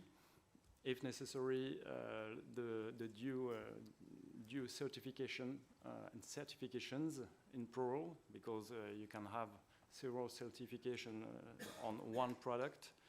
And I think it is key to accelerate the implementation of those product regulations, to rely on those existing networks of expertise and this already available collective knowledge about that. Okay, thank you. Then I move to Konstantinos from ENISA. Yeah, yes, Martin, you mentioned that there are a plethora of regulations. So I think number one for both operators and manufacturers to stay informed about these regulations. Perhaps this is an opportunity to advertise a little bit the event that Commission and ENISA organize every year once. We started last year, I think, related to a conference relevant to EU cybersecurity policy. Last year we organized in Brussels, so a regular update from all stakeholders, manufacturers and operators would make absolute sense. Okay, I think that the basics are enough, both from operators and manufacturers. The operators should assess their vendors, their providers. They should have some compliance plans, you know. They should perform audits and so on. And they should also collaborate with the national competent authorities. And the manufacturers, again, the basics. I don't think that in the future the regulation will say, no, we don't need security by default or security by design. We don't need supply chain measures, or we don't need vulnerability disclosure and so on. So if they stick and they follow the normal and the standard way, I think we have a big step forward. Okay, thank you very much. I would like to dive now a bit also into the electricity sector specific. As stated, I mean, the Cyber Resilience Act is horizontal regulation, so it's the same regulation for all sectors, but we know there are some sector-specific requirements for electricity sectors. So we have very hard real-time requirements for protection. We have to integrate all new systems we're buying with legacy systems. So there's really something very specific to the sector. And the question is, how can we ensure that requirements coming from inside the Cyber Resilience Act take these constraints in the electricity sector into account? Now first go to Ron.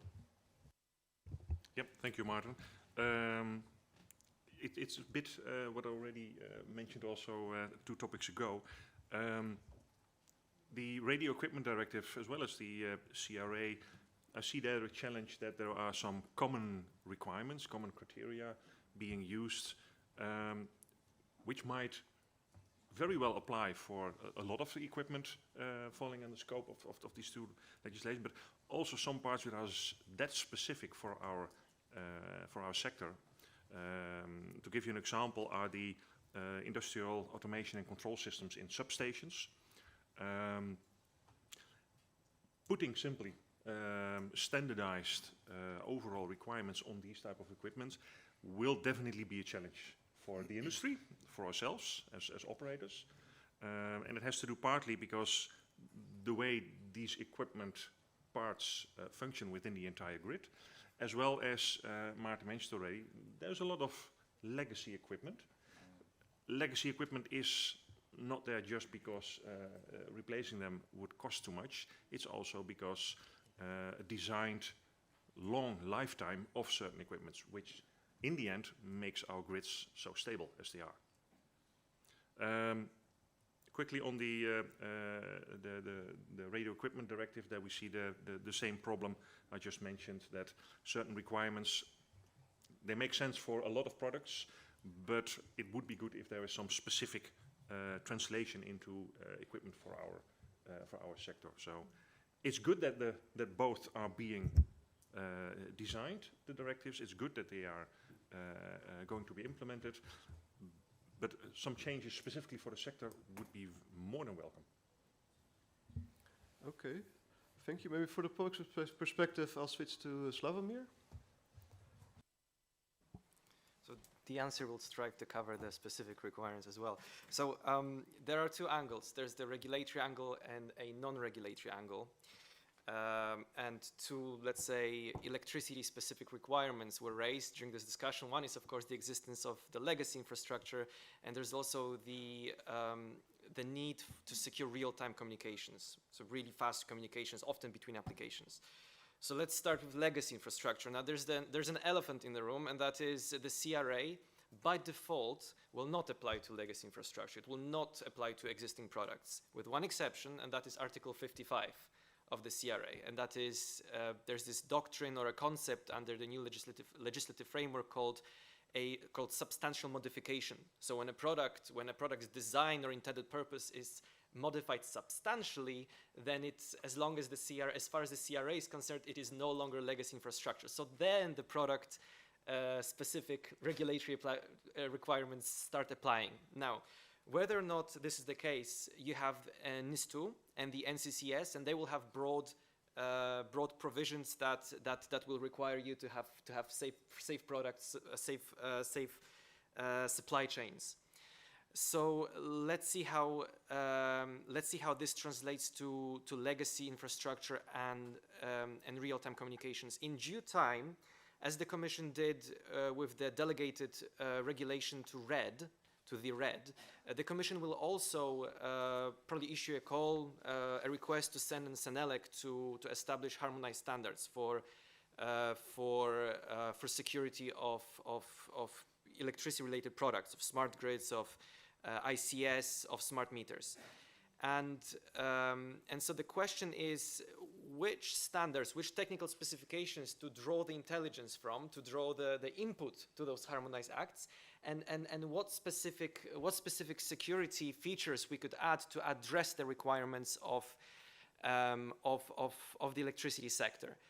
So for legacy infrastructure, two candidates that come to mind. There's a general one, of course, is the ISO 27019, which is an extension of ISO 27002, but for electricity context.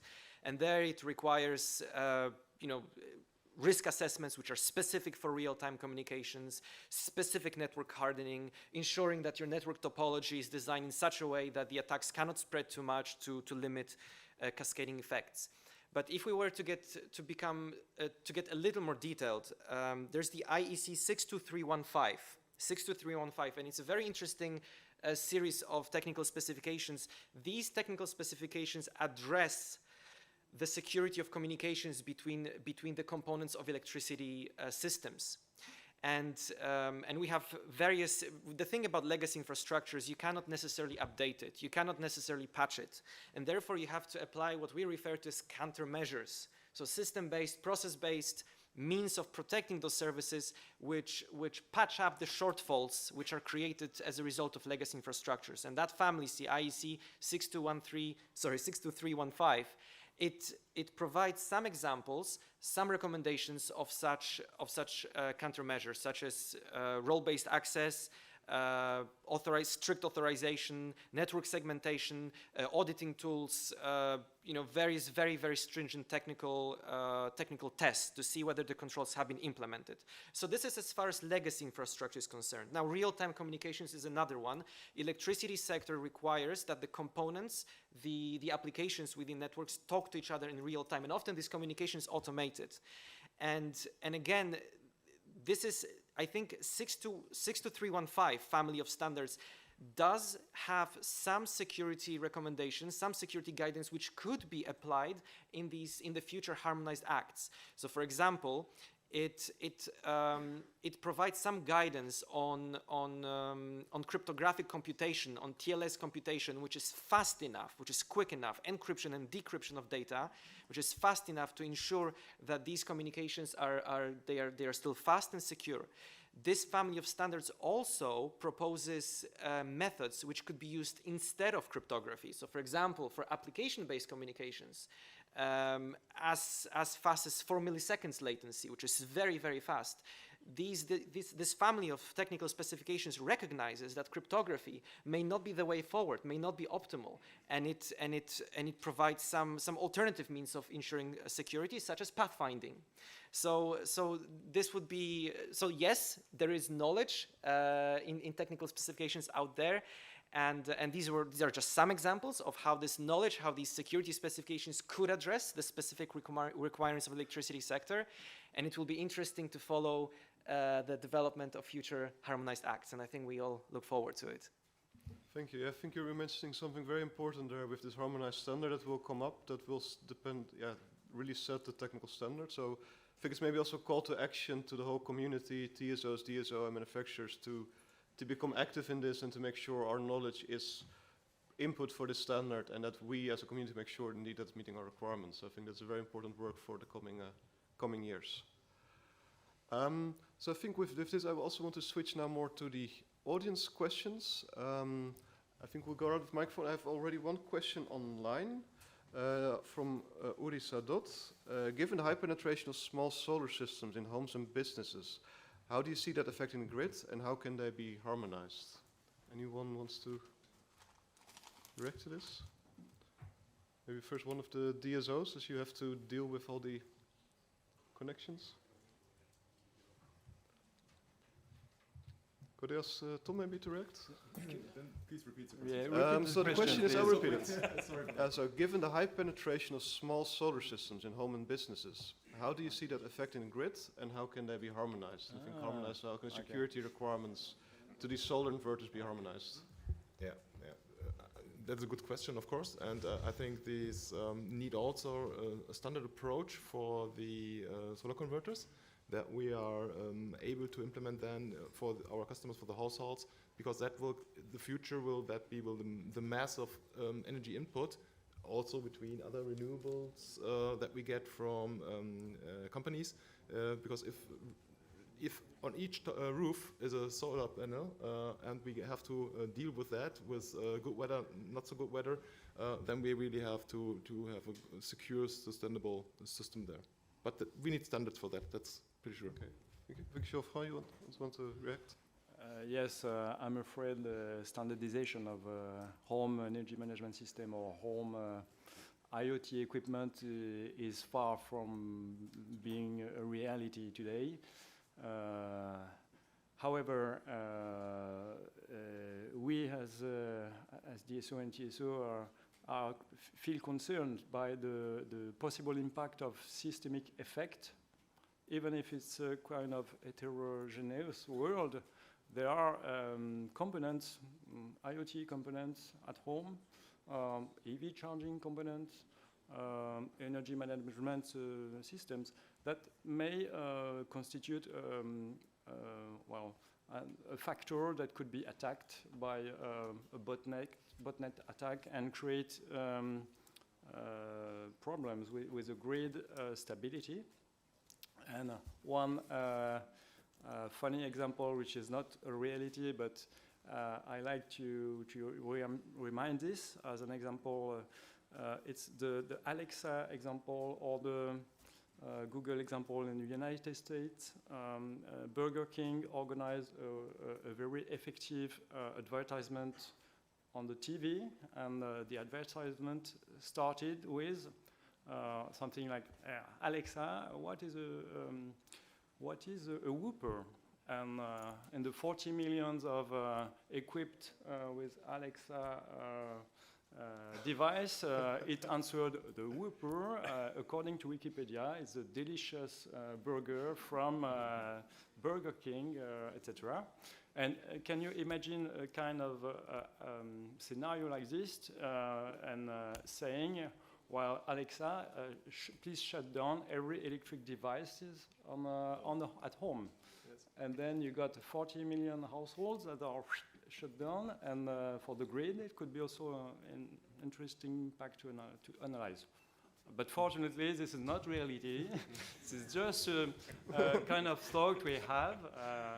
And more concretely, on EV charging device, a couple of years ago, it has been demonstrated here, I think, in this ENCS event, that it could be quite easily to hack some personal website that could manage EV charging component. And if you got millions of those, you can hack it simultaneously and then create some problems to the grid. So it has an impact. It is complicated to control it, but we hope that this kind of risk will be, we will be more and more conscious of it and reactive to manage to mitigate it. Okay, thank you. I think we'll need to cut the clip on Alexa from the YouTube video just to make sure we don't create any ideas. So I think from DSO side, you're quite worried about this, a lot of risk. Maybe from the public side, how you see the regulations coming up, how could they help to mitigate this risk? Any thoughts on this? Maybe Boriana, you want to?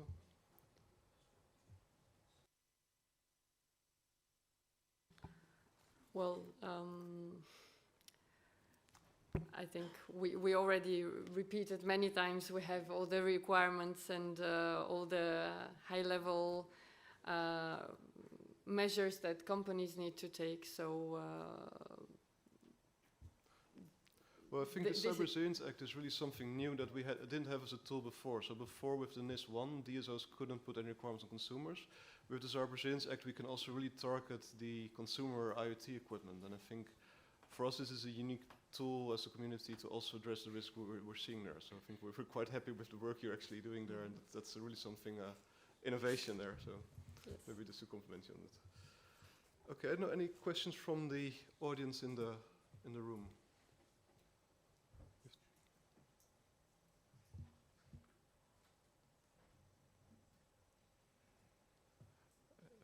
Also online, if you have anything, I'll just do one more prepared question while you're thinking of maybe some new questions. I think one is looking also to we have a second panel on the Cybersecurity Skills Gap coming up.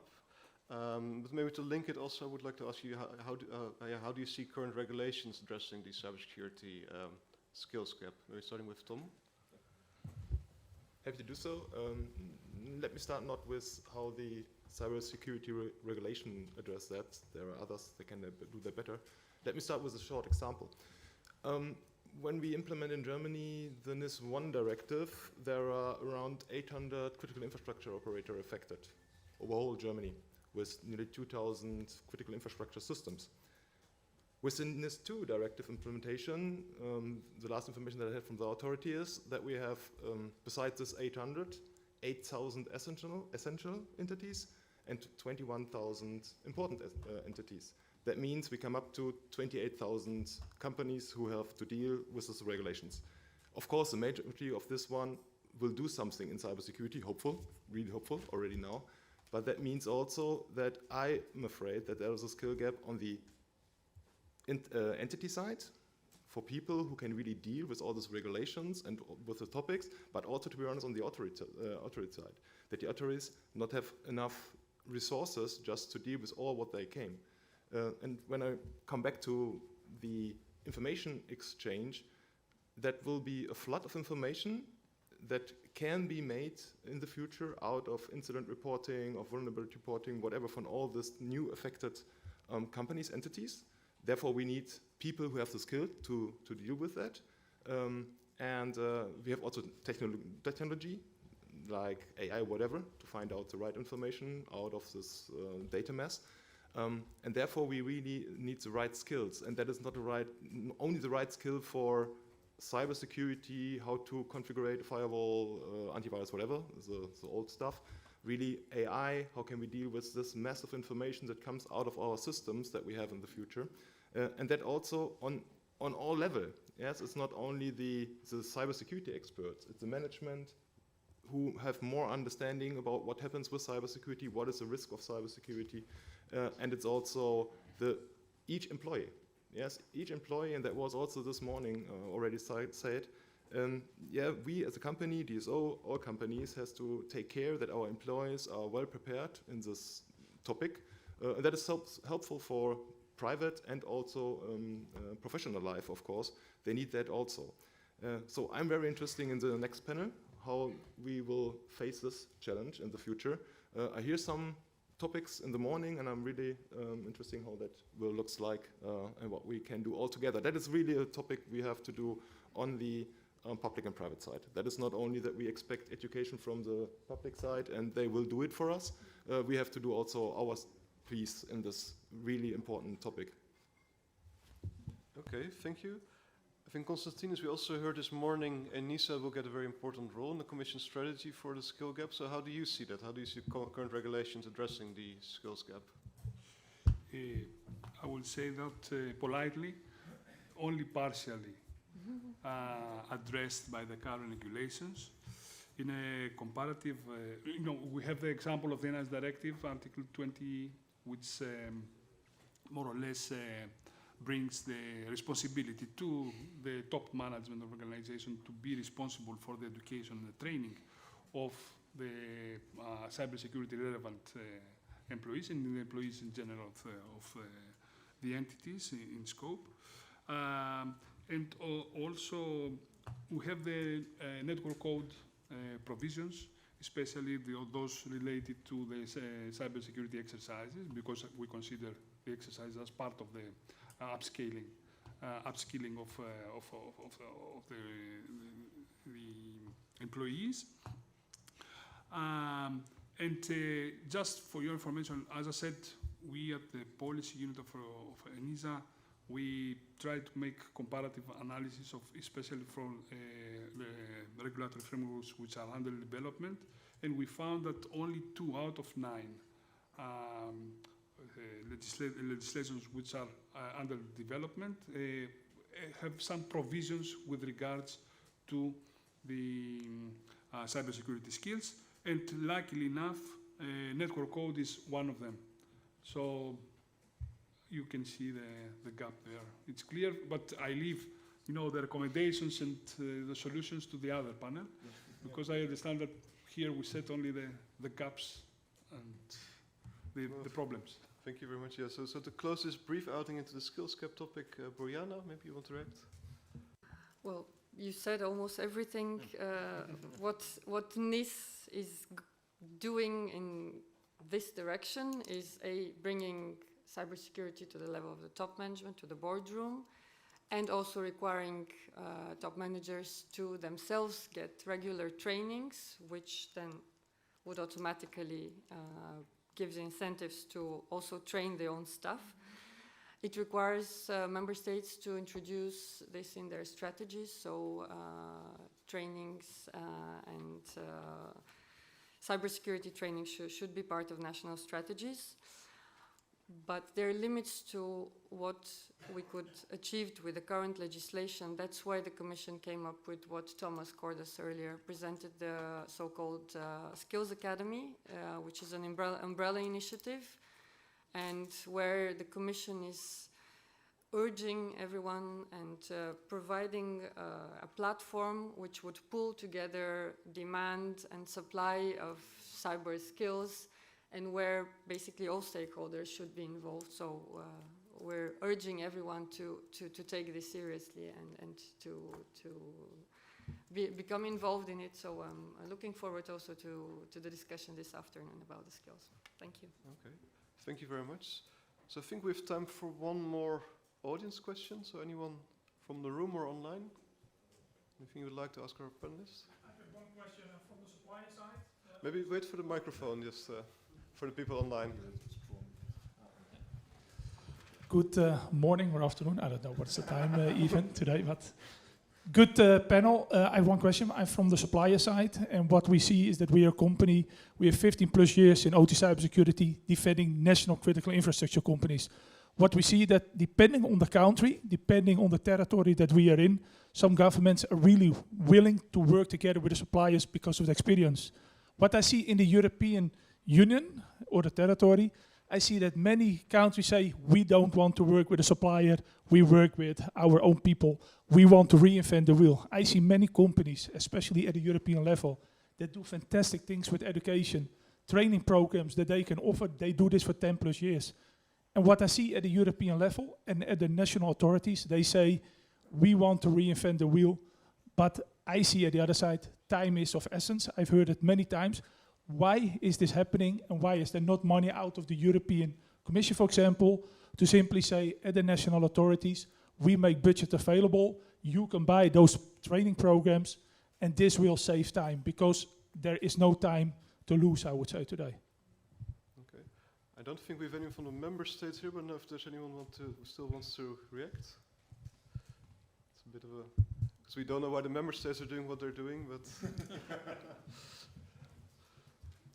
maybe from a EU question, because I think there is a big investment coming on training, so maybe from that perspective, or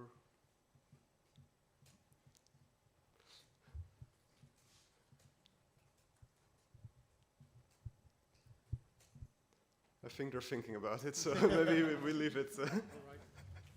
We leave it at that. Any? Take it into consideration. I think that's the message. Yeah, I think so. Martin. Yes. Martin, sorry. Yes, oh, sorry. If we have 2 more minutes, I would like to have a question myself. Please go ahead. So and this has to do with what Tom mentioned about 20,000 something entities, and there's this ghost that haunts us in terms of resources and skills to implement the NIS directive. And here at ENTSO, we do some sectorial work, and we know the sectors, and we believe that maybe we can look over the shoulder to other sectors and maybe get some lessons learned from there. And I can recall that this type of NIS2 regulation, overarching and quite demanding in terms of compliance, that I've seen this happen. Okay, it's not exactly the same, but there's a parallel. We can find a parallel, for instance, in the finance sector, when Basel II came out, then Basel I, Basel II, Solvency I, Solvency II, and suddenly, the compliance went also over the roof. A lot of entities were in the scope, and I guess the financial services, banks, insurance companies, they're still here. So my question is, would it make sense or help to look at, some lessons learned from other sectors that went through a more or less similar process?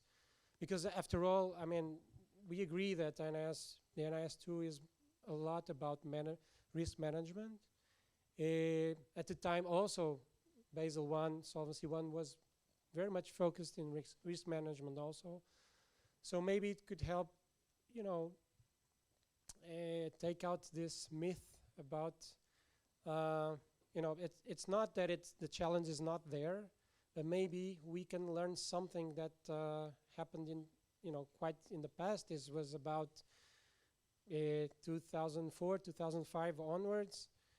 And maybe we can learn something from there, because, coming to the boardroom, like we have mentioned here before, we really need to accept that the cybersecurity risk is just one more risk that you need to manage, in addition to market risk, liquidity risk, operational risk, etc. So, okay. My question is that, would it make sense, would it help all of us to look at this experience from the other sectors and maybe get some positive thinking around it? Thank you. I think we're running into a lunchtime already, so we have one participant who can answer. Maybe do you have a preference who should answer this question? Any volunteers from our side? Maybe Rihanna, yes, you can go. Well,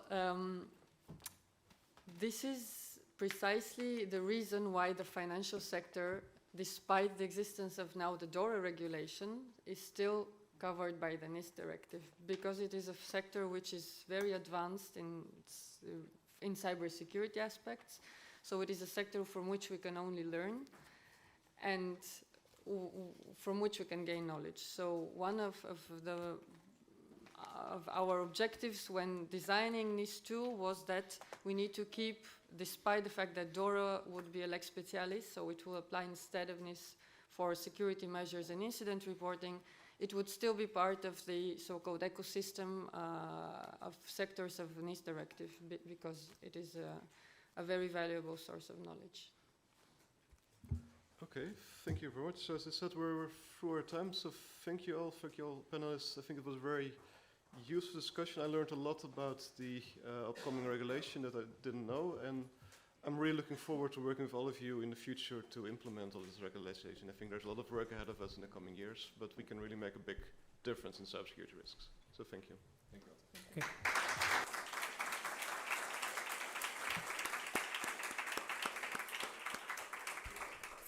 Thank you very much to all the panelists, and thank you, Martin, for steering so well all this expertise and brain power. So we are now breaking for lunch, and we will reconvene at 2:45. This means 2:45 for CET time. So thank you very much, and let's have a nice lunch. Thank you.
Not yet. So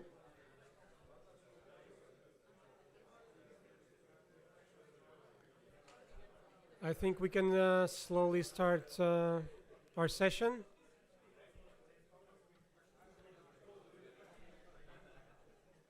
So I hope you all had an enjoyable lunch. We're starting the afternoon session with a testimonial, and then we have a panel, so we'll be testing your resilience over the afternoon. So we have a testimonial from Eastern countries, and I see Davor online. Welcome, Davor, can you hear us?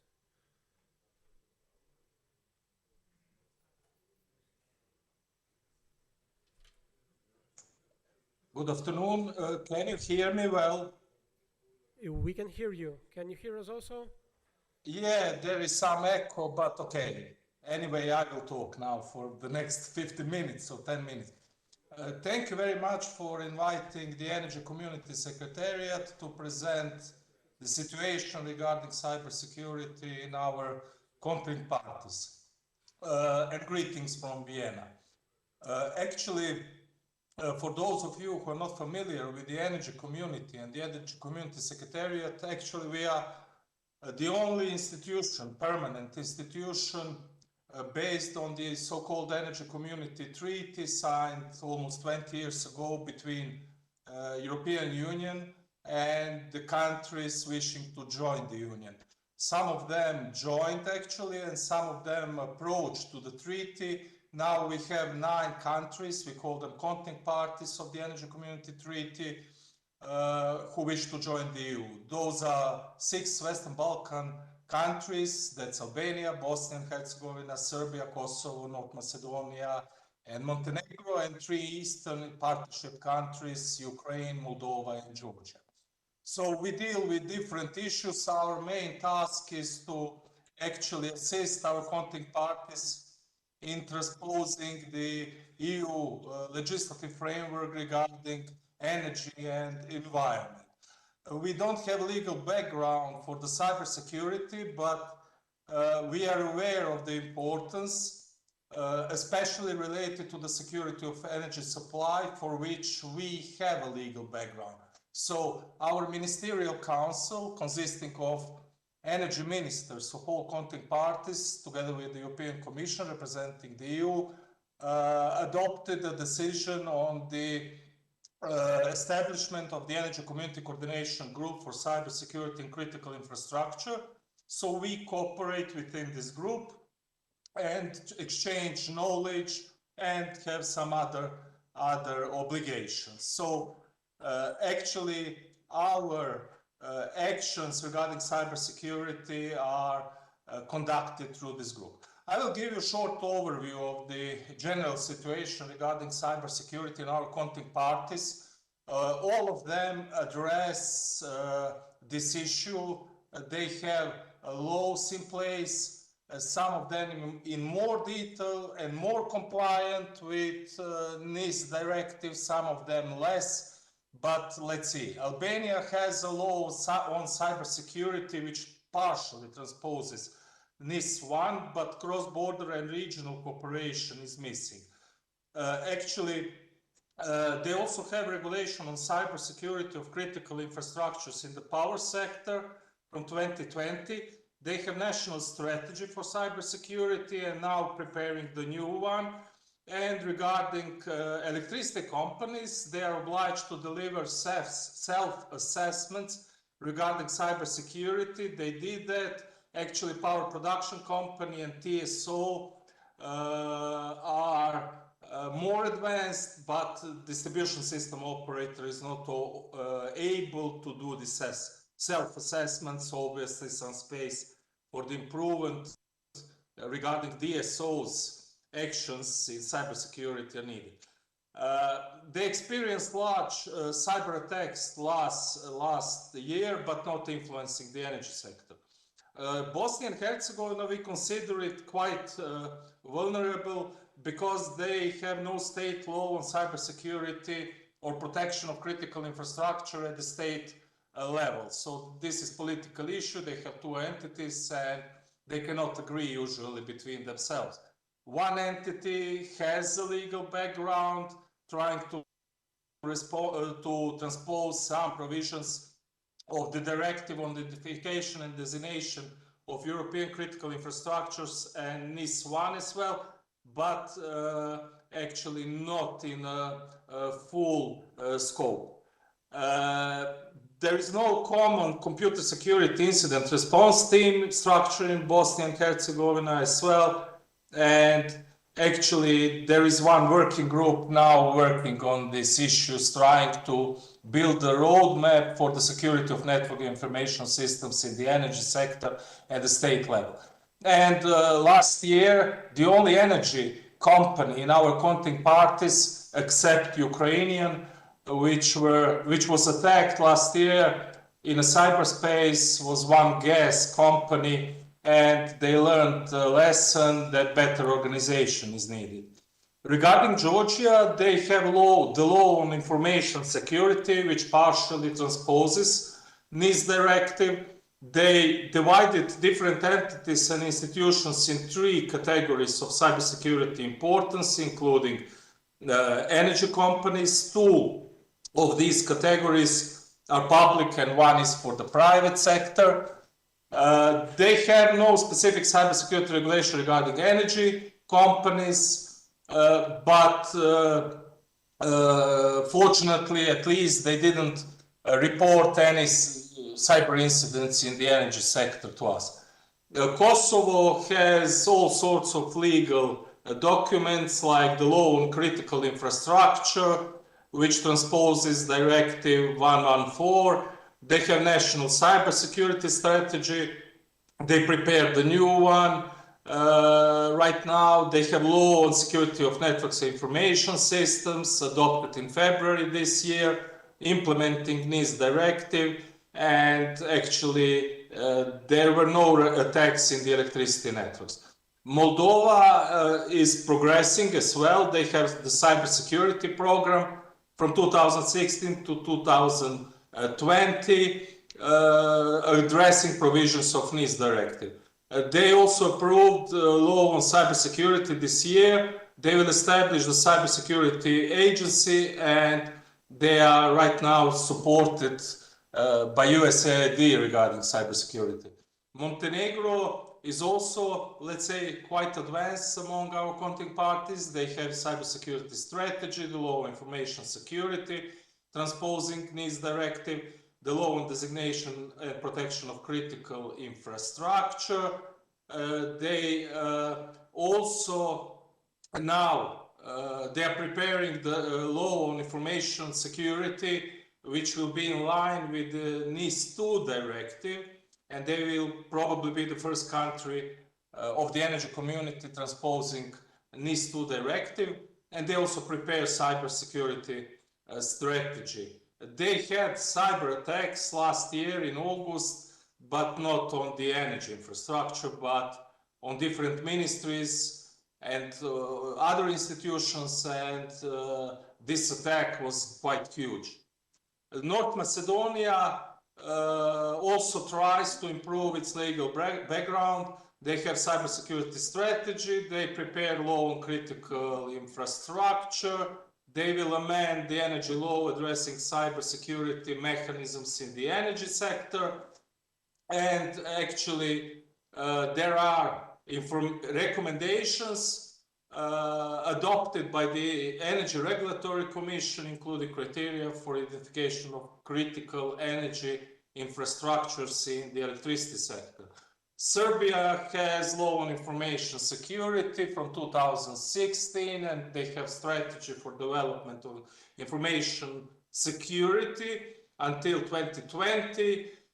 They do inspection and supervision of the information and communications technology on an annual basis, and these activities were carried out for energy companies as well. So Serbia is more advanced among our contact parties regarding cybersecurity. And the last country of the energy community, Ukraine, well, you are quite informed about the situation there. Actually, they created comprehensive legislative framework, and this was actually crucial to be prepared and ready for the actions happening right now. They were exposed to the large numbers of cyber attacks, still exposed, of course. There were attacks on the electricity transmission system operator, Ukrenergo, but fortunately, Ukrainian cybersecurity development strategy proved its efficiency, and there were no fatal incidents caused by the cyber attacks. So they have difficulties in their electricity network, but due to physical attacks, not due to cyber attacks. So I would like at the end to address questions asked by the organizers very shortly. So the first question was, how does the war in Ukraine affect neighboring countries, and have information sharing and cooperation changed due to the war? Unfortunately, this cooperation between our contact parties is still limited, and we need common legislative framework. Actually, we propose to the European Commission to adopt the Network Code on Cybersecurity next year, immediately after being adopted at the EU level. What are the lessons learned from the Ukrainian war that would help in the future to eliminate such energy crisis caused by external factors? So, of course, awareness must be further increased. Cybersecurity activities should be coordinated, organized between different entities. And it is quite clear now from Ukrainian experience that future wars will include cyberspace, and one of the main targets will be, unfortunately, energy infrastructure. So all countries should build skills and protection systems to fight against it, to ensure the security of the, at least, electricity supply. Then the question was, what are the main cyber threats emerging from the conflict, and how is the energy community industry building resilience to fight them?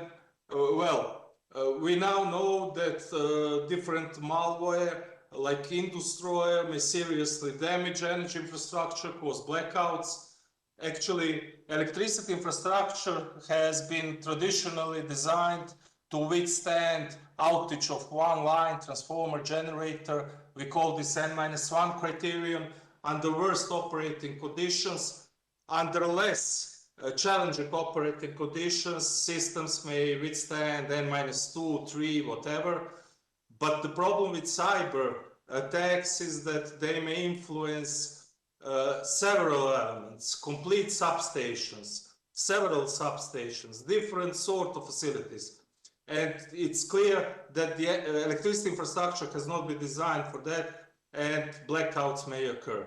We saw that in Ukraine, 2015-16, and cyber protection against cyber attacks is for sure one of the main, most important elements of the security of supply. Then the next question was about the capabilities and top priorities for the EU neighboring countries that EU can support in the short term. So I'm not sure what EU can support, but we identified some vulnerabilities and gave some recommendations that national cyber authorities, together with regulatory agencies, should develop and prescribe requirement certification scheme for the energy sector. Stakeholders, our countries should establish bilateral cooperation at the level of energy incident response teams, also with ISACs, with neighboring countries. Then for the energy sector companies, it is very important for successful management of cyber security risk to complete the unbundling process, implement interconnections according to modern cybersecurity standards and practice to integrate information technologies and operation technology systems. Then they should also continue to implement the IS 2730 framework in their own processes regarding electricity and gas TSOs. And the last question was, what are the challenges concerning related cybersecurity policy development and implementation in the neighboring countries? So to summarize shortly, I now, so I had a presentation that I forgot about it, but whatever. So what are the challenges? The legal and policy context actually is complex and fragmented, and there is a lack of provision related to critical infrastructure and essential services identification in contact parties.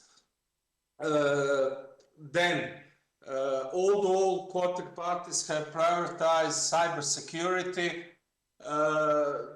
this is often being done at the horizontal level without focused activities in the energy sector. Then different contact parties have specific and different levels of risks, largely depending on their respective geopolitical situations. And also there is a need, we see this, that to create public and private partnerships when sharing information. So under existing legislation, cybersecurity requirements differ between the public and private stakeholders identified, and this shall be harmonized in some way. That would be all from me. I'm open for any question if you have. Thank you for listening.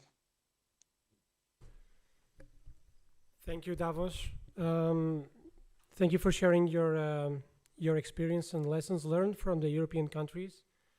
Your message was well received and understood, very clear, even without all the slides.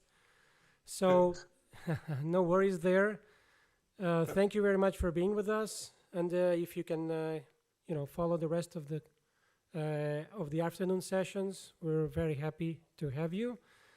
So we move forward to our second panel of the day. I call on stage Roberto Zangrandi from EDSO. and also the panelists that will participate.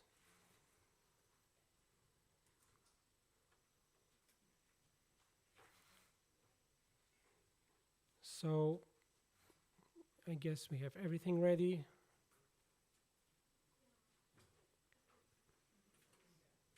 So Roberto, thank you very much, and I will give you the floor.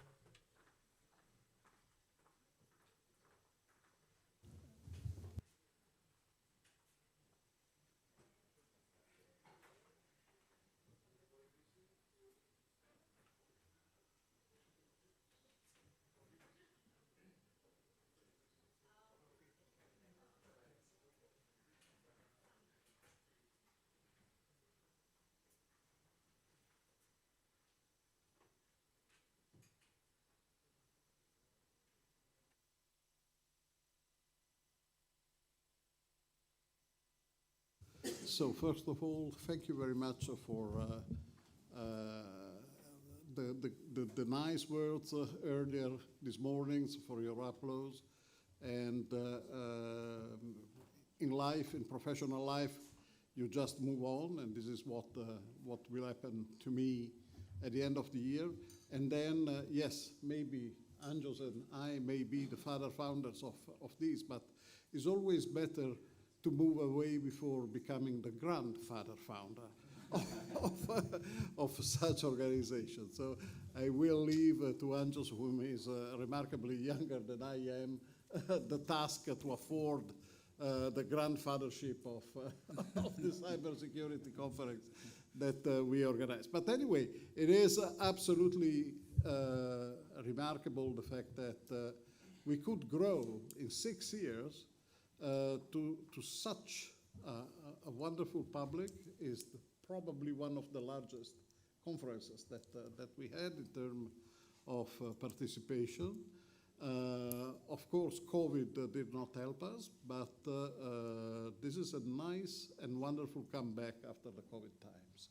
So thank you very much for being there. Thank you very much to this panel, the second remarkable panel of today. Before lunch, we had an extraordinary lineup. The opening speeches have been extremely inspiring, I think, for many, and extremely interesting for those working around the legislative and regulatory framework of cybersecurity, energy, and grids in general. So, what we are going to discuss in this panel this afternoon is something that it is very much on the table, but not enough on the table. During lunch, I was discussing with my neighbors at the table the fact that we have not only a structural, professional, technological knowledge gap in terms of competencies, but also we have a gap in terms of familiarity of the organization in looking at this problem, staring at this problem with the proper eyes, quote unquote. So with the ability to wait and counterbalance the threat with adequate managerial skills on one side, and with adequate technological skill, and a mix of these two. But we shall have time to discuss about this, and this is the topic that we are going to face. Are we ready to close the gap?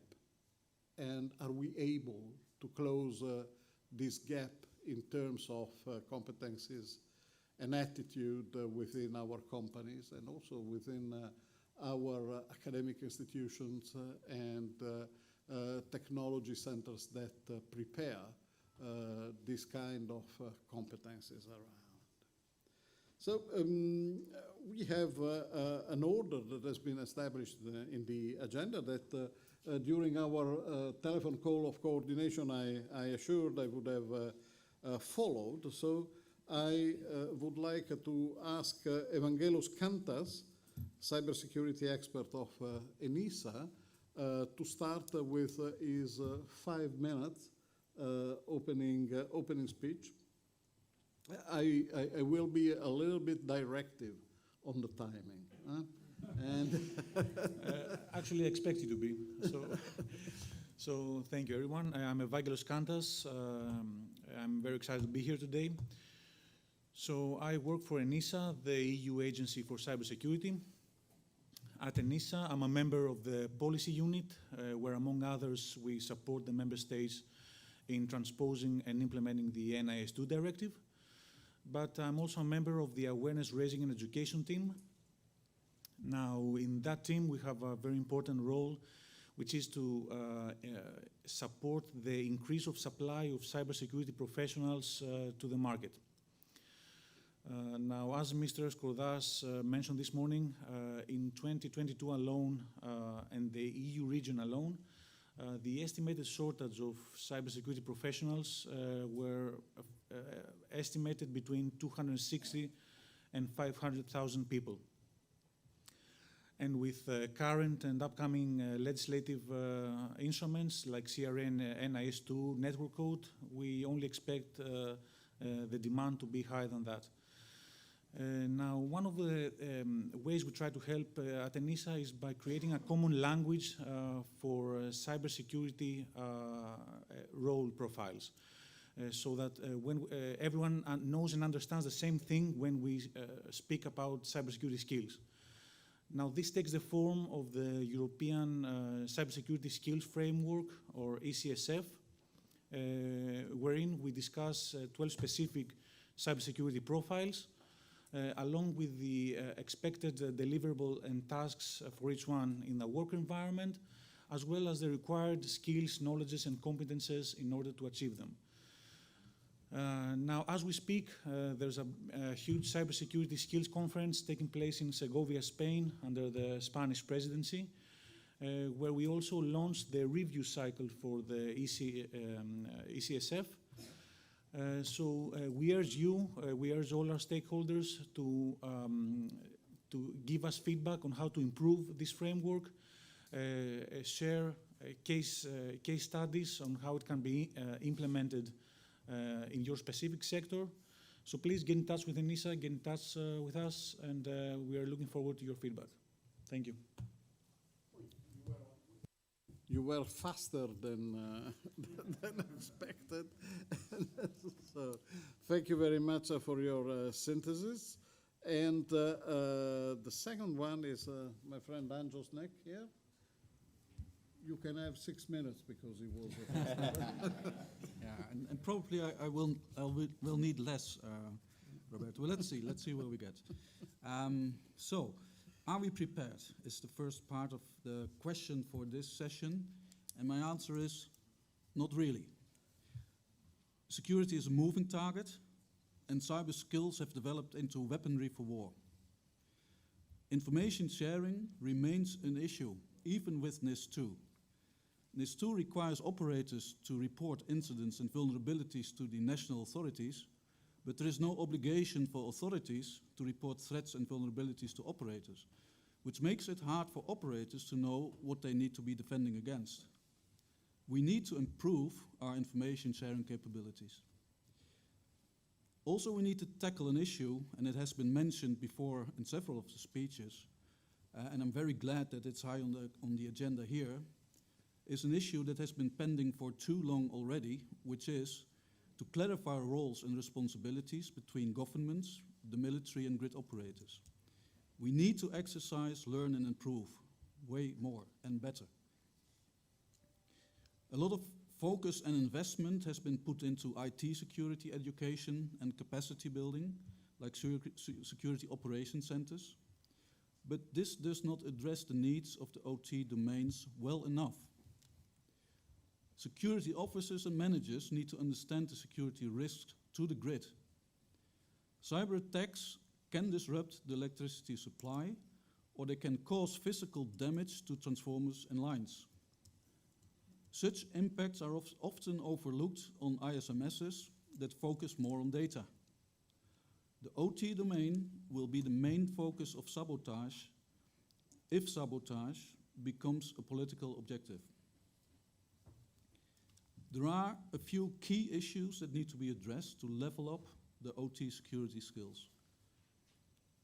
In many organizations, cybersecurity is delegated to a CISO. But CISOs don't have the decision-making power and budgets that board members have. We need to transition cybersecurity from a staff function into a holistic approach. Building and assuring OT security expertise requires an investment approach, similar to R&D of innovation companies, rather than the cost-benefit analysis that is currently applied as mandated by the regulators. We need innovation management skills in the boards of utilities and a regulatory framework to allow for innovation budget for cybersecurity. We need security awareness and basic security skills, which has been addressed in various regulations and public investment programs. But we have to invest in developing the dedicated security skills we require in the OT domains. Skills required to make risk analysis for the OT domain and understanding the required controls. To build and acquire secure systems and services, finding and mitigating vulnerabilities and skills to detect, analyze, and respond to incidents in the OT domain. To bring OT security expertise to a higher level in companies, with authorities, and at universities and Europe as a whole, we need to extend the focus of our education and training efforts and to get the incentives right for people to develop the required skills and pursue careers in OT security.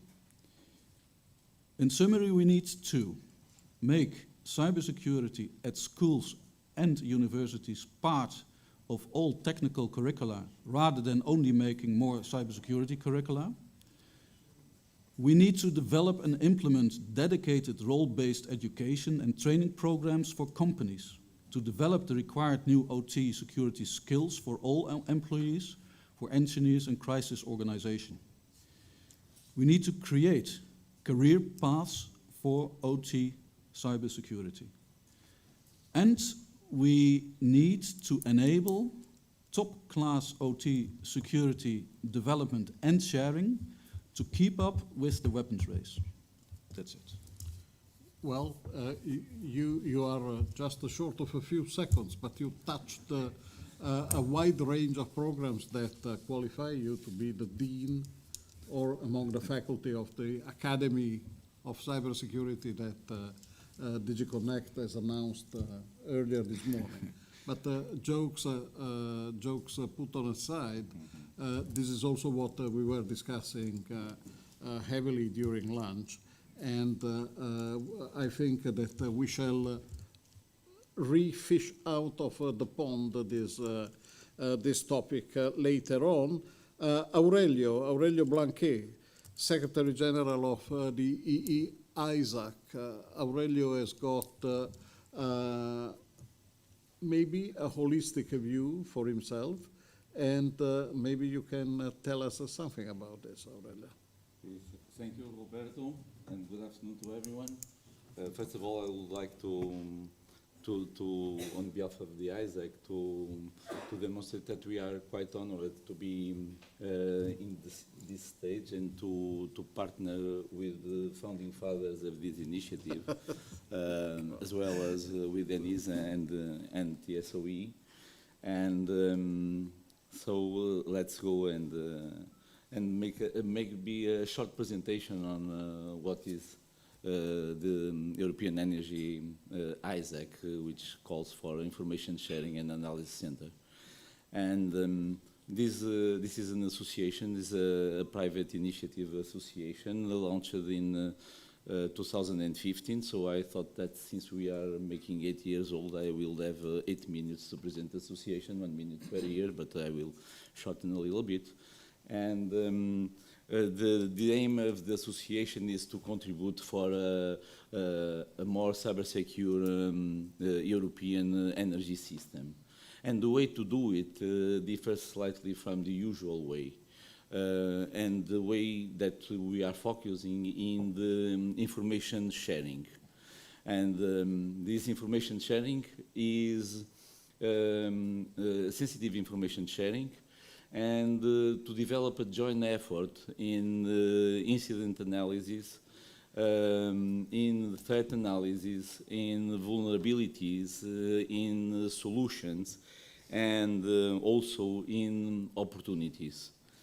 And since the very early beginning, and I chatted this morning with Philip, that is among us, and it's an old friend from cybersecurity arena since many years, that since the very early beginning, we realized that the knowledge, when we talk about cybersecurity, was not siloed in any special industrial segment. So we were a group of operators from TSOs and DSOs, but we realized that if we had an association only with operators as members, the knowledge will be very limited. We will have our perspective, not an holistic perspective, as Roberto was saying. And so very quickly we realized that we need to add to our group some solution providers or some vendors, as you prefer, because they have a complementary knowledge about the cybersecurity, on the design or embedded on the products that we use as operators. But this is still not enough, because if we don't join in the association the effort of the academia and research institutes, our knowledge will be limited to what we know, not on what we can know on the top of the edge of the knowledge. And this only can come from research institutes and the academia. And so we have this third group that will help us to be at least on the top of the edge, or at least not a step behind the hacking community, as we were discussing at lunch. And last but not for least, we have also, as members and partners, non-governmental entities like ENISA, and like ANCS, and like ENTSO, because we need to have a collaborative community. And this is not new. We just try to make, from our side, the same as the hacking community used to do from the very early beginning. They don't work alone. They work together. They coordinate themselves. They are well-founded. They have talent. They have several levels of expertise, and they are very effective in their actions. So if you want to beat them, or at least to be at the same level, we must act like them. And that's the way of the reason of being of the European Energy ISAC. And of course, you are all invited to become members of the association. And this is my marketing moment. Thank you. Yes, that was pure propaganda for subscription and membership, but all the details are in their website. You'll find there. You can have a code for a discount because you are here. No, well, extremely interesting. But I realized that for the public, this is one of those moments that it's Jesus. They are talking about academia, university, technology institutes. I thought I was an expert in cybersecurity, and now what is this becoming? Is this becoming like all the crap that we know since many years? Somebody will study and tell us what to do and try to teach us what we are really doing well. And this is an angle that we shall try to avoid, because the role of the interaction with the study centers and research centers is capital for any sector. Still, it must be handled with care. Otherwise, you will set up a regulatory authority, a commission will set up an academia, and this will become bureaucratic, and it is not what you, and especially this side of the industry, wants. May I ask Ivan Štefek, CISO, and SHEPS, ICT security, and Commodore for cybersecurity at ENTSO-E to take the floor. But first, before I start with the clock, what is the convenor for cybersecurity at ENTSO-E? Because this is something that you should explain. Okay, thank you very much. Good afternoon. My name is Ivan Štefek. I'm sitting on two chairs. First is that I'm Chief Information Security Officer at CHEPS, which is Czech TSO. And at the same time, I'm convener of cybersecurity, convener of steering group for cybersecurity under ENTSO-E. And our steering group is let's say every TSO in ENTSO-E has opportunity to be part of our steering group. We have nowadays about 25 members from each country, and we are discussing the problems from cybersecurity of widely. So it's from the legislation, incident point of view, awareness. We are trying to discuss and meet and share the information through our community. So yeah, that's the convener is the head of this body. So that's maybe why I'm sitting here right now. And okay, so now I can get to the point, to the closing skill gaps. When I'm discussing with some cybersecurity expert or someone who is in cybersecurity, every second discussion is finishing. Oh, we don't have enough of people. Oh, we don't have enough of skilled people. And I say yes, that's the reality. So I try to find some bullets, some guns, what we have in our area, how we can improve it, how we can find the way to close these skill gaps. And first, number one is money. It's nothing new, but if you would like to pay for a good cybersecurity expert, you have to pay him, and it's mostly higher wage than average in every European country. So yeah, the first is money. Second bullet in our side is attractivity. I would like to say, let's make cybersecurity sexy again, but I cannot remember that cybersecurity have been sexy anytime, so maybe it will be enough make cybersecurity sexy at the first time. And we need to make conferences, and not only conferences like this, which is specified for cybersecurity, but we need to be part of community, of whole community. We need to bring cybersecurity to more stages than this, and make it more attractive for normal people from normal city. Number three, from my point of view, is cooperation. We need to cooperate. That's how we trying to cooperate in ENTSO-E among TSO. We are trying to cooperate at the similar stage in Czech Republic. We have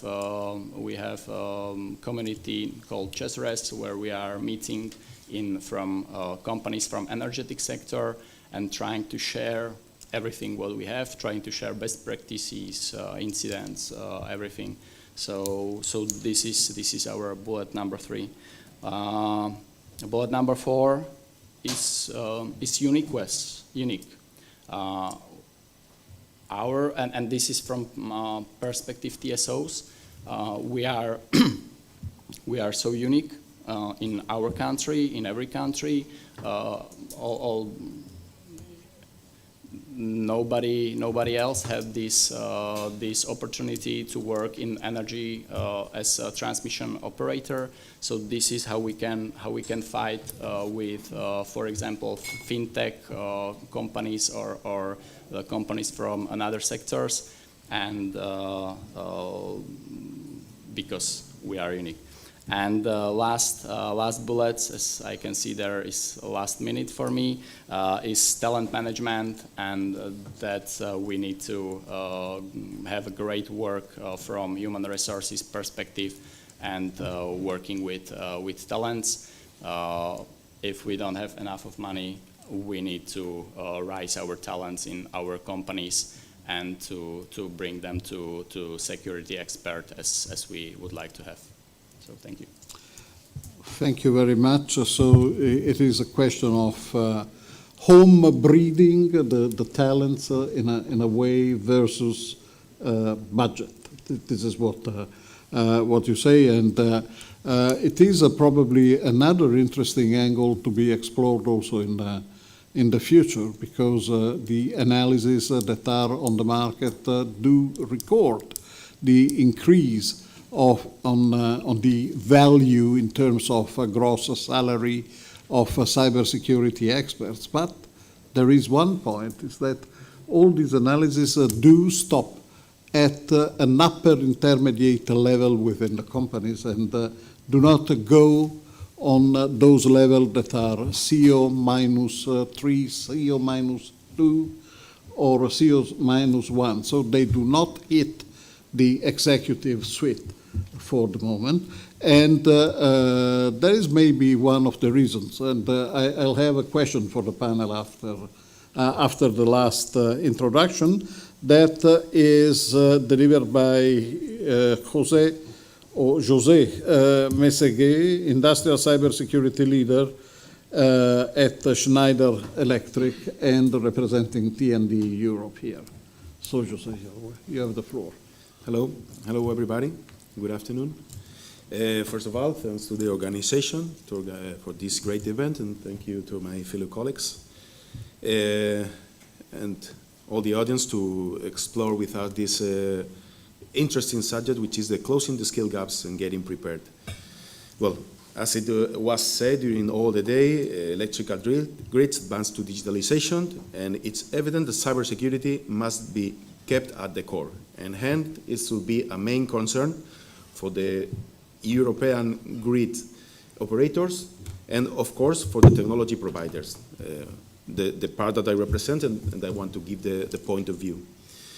Technology provider companies collaborate with the diverse customers in different countries, and we observe a lot of variability in the practices related to cybersecurity, not only across Europe, but across worldwide. We think this variability of practices also contributes to the skill gap issue. Additionally, to the creation of educational programs that my colleagues have mentioned previously, to the implementation of automated tools to support the cybersecurity operations, we consider more at the core is required the harmonization of these cybersecurity practices, adopting a common language that expedites and clarifies the interaction between the different actors, a common language that helps to understand the cybersecurity posture to be sustained. In the OT environment, the industry is increasingly adopting the IEC 62443 framework, allowing all parties, technology suppliers, system integrators, service providers, and operators, the ability to have an alignment on their risk management and facilitate the trust between parties using independent certification. We consider it will greatly impact the skill shortage, since it will clarify the training path, as it was previously mentioned. It needs to be clear, it needs to be clarified, the background knowledge of every role to intervene in the cybersecurity life cycle. And now, in the current situation, for future practitioners of cybersecurity, it can appear as a very complex subject, very difficult area to enter. And for the recruiters, the finding of skilled people is like the hunt of the unicorn. It's an impossible task sometimes, unless you have unlimited budget, which is not the case. So we think we need to speak a language where all parties are comfortable, and we can focus on optimize the part of the job that we take care, each one of us, since we are all clear on the expectations and the obligation of each one. The certification of products, systems, and procedures according to an independent entity facilitates this complex task and validates actors of the supply chain, which is a crucial issue. Of course, this alignment and later certification to a recognized standard is not an overnight activity. It requires a lot of efforts, we know, but we think that in the medium to long term, it will expedite all the interactions and ensure the expected level of quality are met. In summary, we think that the skill gap is a complex subject. A lot of angles can be bring to the subject, but we don't want to oversimplify it. We think that the complexity needs to be reduced also at communication level. And we think cybersecurity needs to be clear and simple, and if, as my colleague mentioned, if it can be made sexy again, it will be great. Okay, thank you very much, and especially for having kept everybody the timing, and that's it. By the way, Jose, your group, Schneider, has got, as many of you certainly know, a grids software unit, which is led by an hyper-competent CEO, and she's a lady. And the success of this unit has been proven in the past years, and not just because of the ability and capacity of the lady, but of the good recovered mixture of bringing the technological competence at a high level within the industry. Schneider, like other OEM companies, are really focusing the good balance of technology at the high level and the let's say governance management skills. But this is very seldom in the rest of the other industries, and this is something that with Anjos, or better, Anjos remarked in a profound way in his experience. So my first question to the panel would be: should a major and good name management school, Harvard, MIT, Stanford, name one, INSEAD, or whatever, establish not an MBA, not a Master in Business Administration, but a Master in Cybersecurity Administration, and start shaping the future, let's say, top management of companies? Successful or not? Would it be successful or not? And the question that comes after this, should be possible, in your opinion, dear panelists, to bring senior management from our companies and have them with the same tools of management training, have a different look on the value of cybersecurity and advanced technology, and have it as proposed, for instance, at the same level of R&D that induced many companies in having at the board the chief innovation officer, or the whatever, sustainability, or any of those new, let's say, managerial skills that emerged in the past? Question mark. Should it be possible? Is it too optimistic? Is it something that we could, for instance, hint the Commission to integrate its academy or not? 1 minute. even less. So telegraphic answers. Telegraphic answers. Yes. Yes. ENTSO-E has clear views. Yes. So, and the others, maybe 3 words, not just one. I can say even more words. Actually, I think, I mean, you're addressing actually various points. I think you're addressing, let's say, the skills at sea level that you require. I think you're addressing a dedicated, very high-level education for cybersecurity and how to incorporate this knowledge in companies, if I kind of summarize the key topics. And I think it would be certainly helpful to have, let's say, an MBA kind of program like that, but it's only addressing a very small part. And I think if you look into the boards of grid operators, utilities, at the moment, what you can see is that, let's say 10 years ago, and you would look at the profiles of boards of utilities, they would be primarily, dominantly, people with a technical background and a very solid experience in the working field. And they would understand technical issues like cybersecurity and be able to translate what that means to the grid they are operating. If you look nowadays at board profiles of utilities, then there has been a big change because the need for financial skills, the need for organization transitional skills, all demanded by the energy transition, have, let's say, led to a situation where you have more board people with that particular background. And I think to very well understand what cybersecurity is about is very difficult without an in-depth understanding of the technology. So I think to have, let's say, training at executive level to allow them a better understanding, I don't even know if that's enough if they lack still the technical understanding. And I mean, I think boards are, let's say, different skill sets are represented in boards.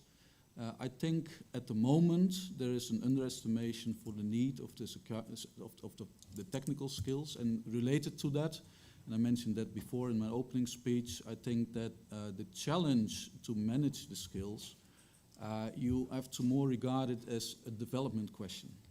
And so this is also something you require at the board level. I think in terms of the infrastructure for education as a whole, I think good steps have been set to have more programs, including bachelor's and MBAs for cybersecurity, but this is still very much focused on security itself and IT. And so this is good, we need that. But also we need more. And I think in the engineering studies, like for instance, I mean, it's not by default that there's security in the program. If you learn to write code, it's not by default that you get a profound education as well in security. And I think this across the range is something where we require a significant investment. Also to make OT security more attractive, because if you look now that the people coming from let's say the MBAs for, let's say, IT, for security, they can earn high gauges, and so they can choose what job they want to do. And if you have people working in the OT, the payment levels are way lower. If there's hardly a career path, let's say that if you're in a position in OT and then, you know, what's the next step where I can improve myself, can get better rewards and a higher function. That's hardly existing. So this is at the company side. And I think for the people in the companies, this is where you need the skills. And it means that, let's say, for the various roles, operational, managerial, staff roles, first you need to understand the level of knowledge and skills you require for that role. So that's role-based training, and to identify what are those skills and knowledge required. And from there to have dedicated training programs to do that. And therefore, I think you require company programs. And this is actually what we've been doing and started to do already a number of years ago within ENCS, to set up a program to train people how to make a secure architecture, to have training for security operations functions, to have training for secure configurations. Very practical, but you need that, let's say, in the breadth of organizations. So this you need as well. And then you have the very core, which is, let's say, for everyone in the company, they need to understand basic security. So that's awareness, and that is basic skills like strong passwords, etc. So this all you have to address. Partly, it's in the educational system, and I think there are clear gaps still. And it's with companies, and there I think things need to come together. Thank you very much, Andros. You have been a little bit long, but sorry, I warned you. I warned you. It deserved. You compensated our friend with a monosyllabus in his answers. Any other reflections yet? Otherwise, I will have a question for the public. Maybe I can add something to Anju's words. If we look to the NIS2, it's foreseen training for managers. I don't think that they need to be cybersecurity experts. I totally agree that namely in utilities, we move from a moment where the board were all experts on grids and on the technological part of the business.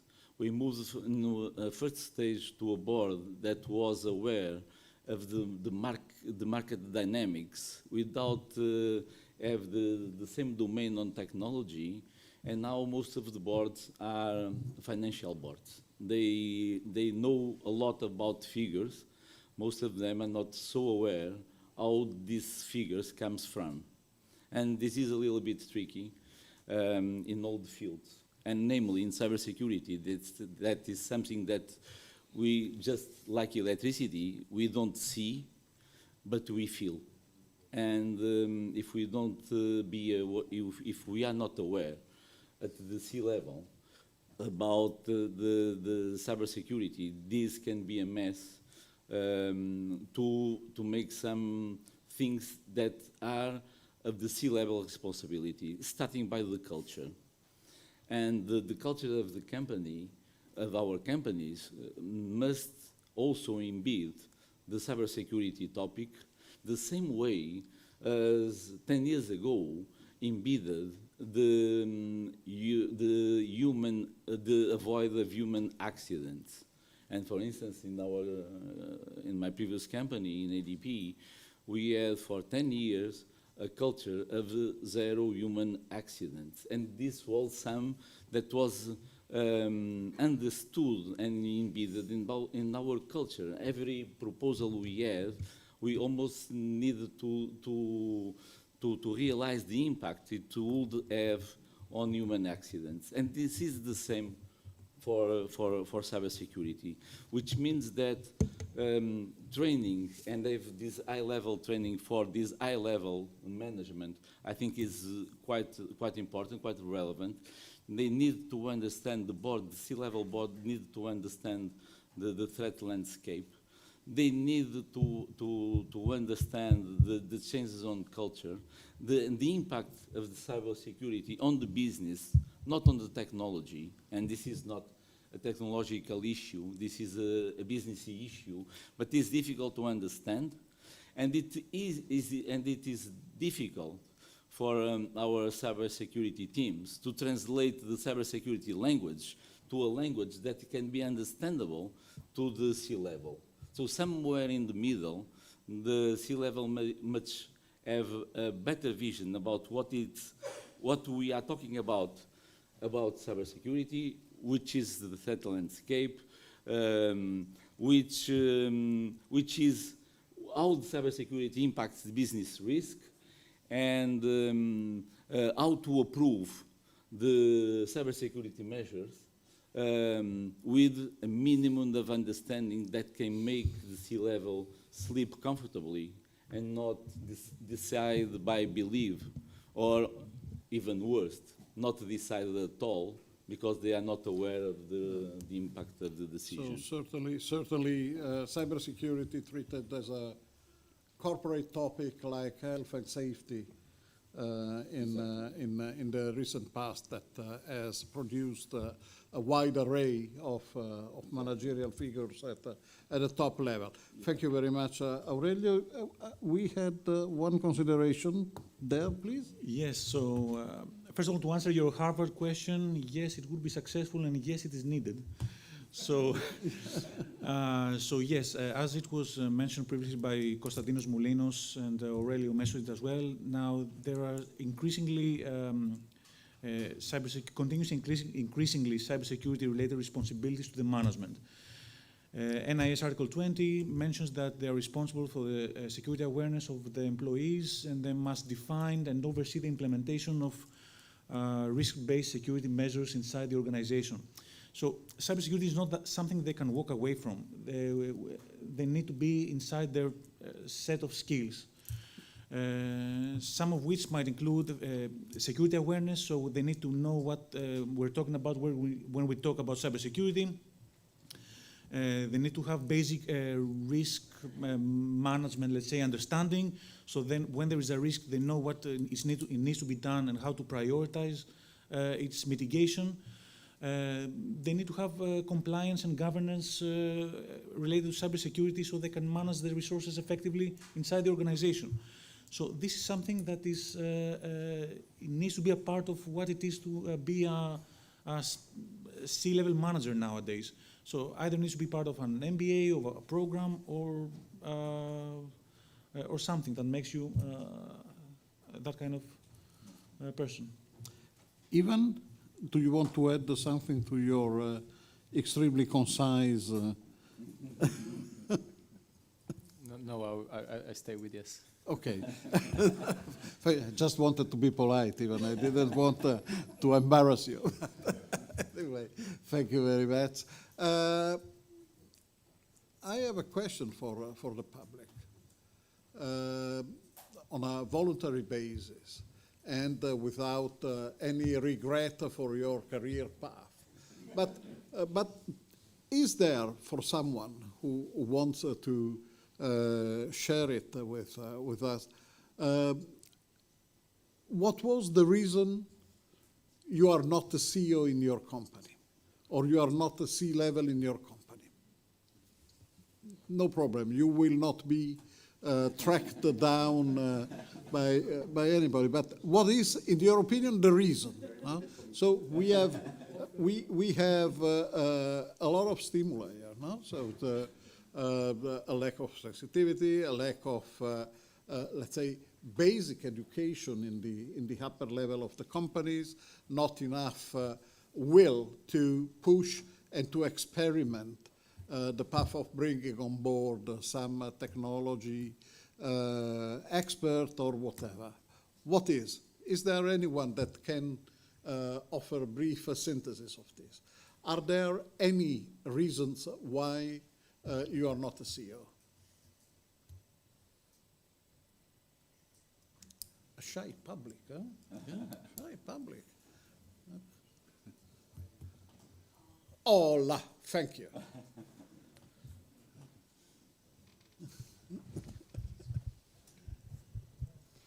Too much theory, not enough practice, like, to do stuff.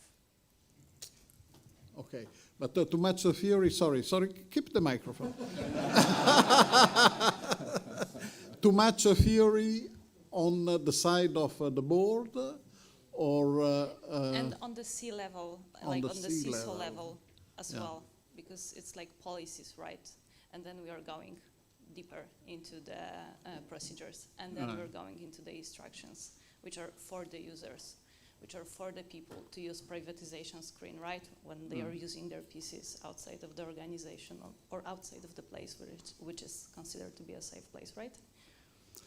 And on the policy level is, yes, you should do something. but then you're going to the procedure that this is how you should do it. And in the instruction you have like, hey, dear user, this is the place and this is the person you should ask to get this, that, and those, to do this, that, and those. This is how you should log in, this is what you should and should not do. Like, you know, step by step. Okay. Thank you very much for this. So, and this is, expect it or not, the standard answer for middle management level that approach a gap between their own competencies and the ability to be understood by the board. So this is the real problem.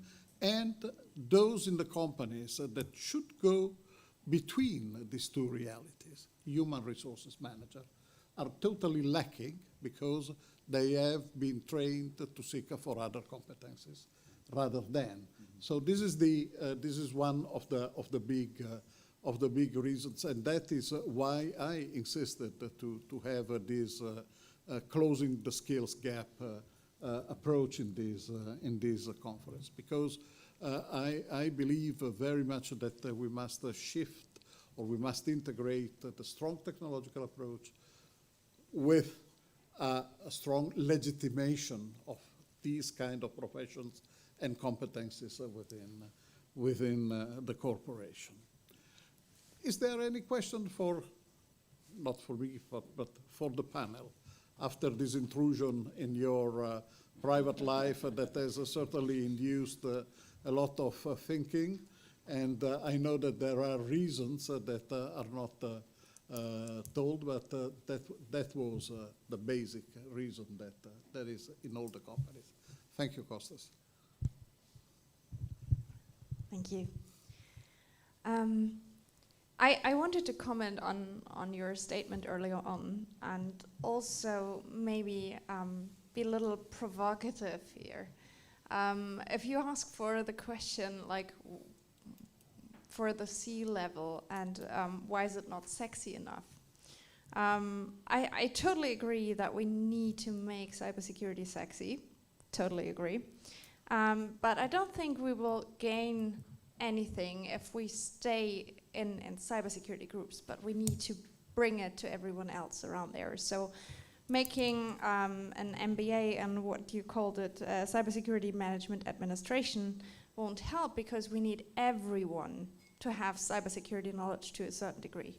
So I would rather have everyone in business administration have one course on cybersecurity and at least have heard about it, so we can have a widespread knowledge about what it's about, and also to get people interested and make it sexy. And we can only do that if, and only if, we can teach them the business value of cybersecurity. And that is something, if we talk about the boards and board level, I feel that most of us, we try to argue with threats, with not to-dos, with how not to do it and how to make it in a secure way, and we're inconvenient. That's not sexy. So we need to speak their language, and for them, I don't know why, but money is sexy. And so we have to show them the business value, and we can do that in training people in universities on a broad scale. So that's about the university part. And I think it needs to be the same in all curricula and also in all places, because if you look at career path, they are not straightforward. I once moderated a session on security skills at the World Economic Forum's annual Cybersecurity Conference.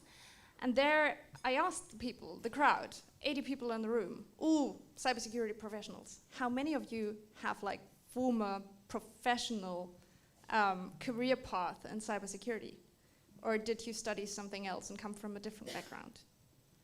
And it was, I think, only 3 of them who raised their hand that they had former training, like literally came from that career path. So wherever we go and wherever we are in top positions, you have to cross cybersecurity. So we have to be pervasive, right? We have to go in every direction to make people hear about the topic, to have marketing for the topic, so that they stumble across us wherever they go. So whatever direction they come from, they have to keep in mind that it's there and it needs to become natural.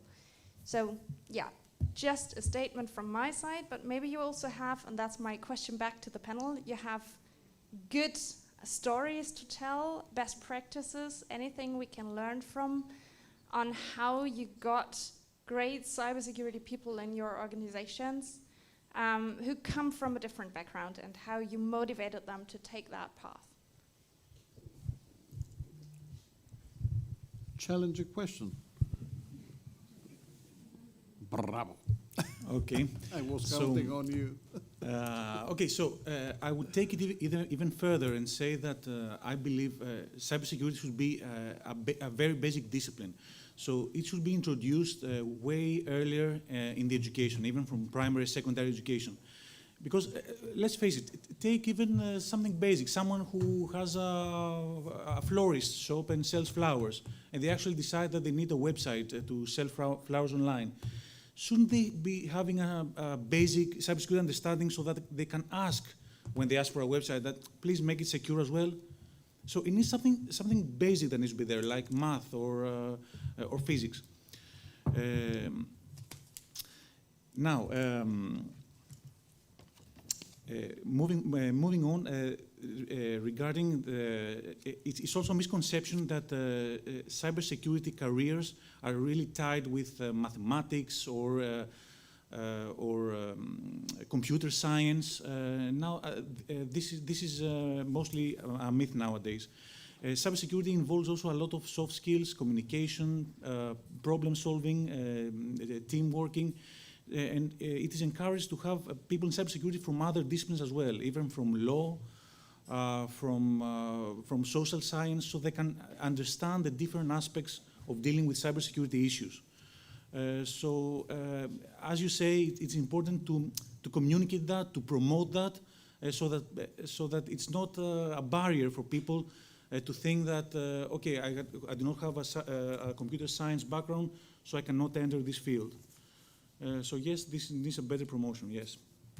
Thank you. Thank you very much. Andros? Yeah, I think it's, again, too much narrowed down at the experts, meaning the experts are important, but the non-experts, they need security skills as well. And this is for management, it's for engineering as well. And I think this is really what it is about. When you talk about making it attractive, I addressed the topic by saying what's the career path for people in OT security. And that's not well sorted out, and I know from practice how it is. I work with people in those roles with the good knowledge, then they have to bring their solutions to the board to get approval, and then there's cost-benefit analysis, it's too expensive, and things don't happen, people get frustrated. If you want a career, you go in IT. You make big money, and so you have an easy life.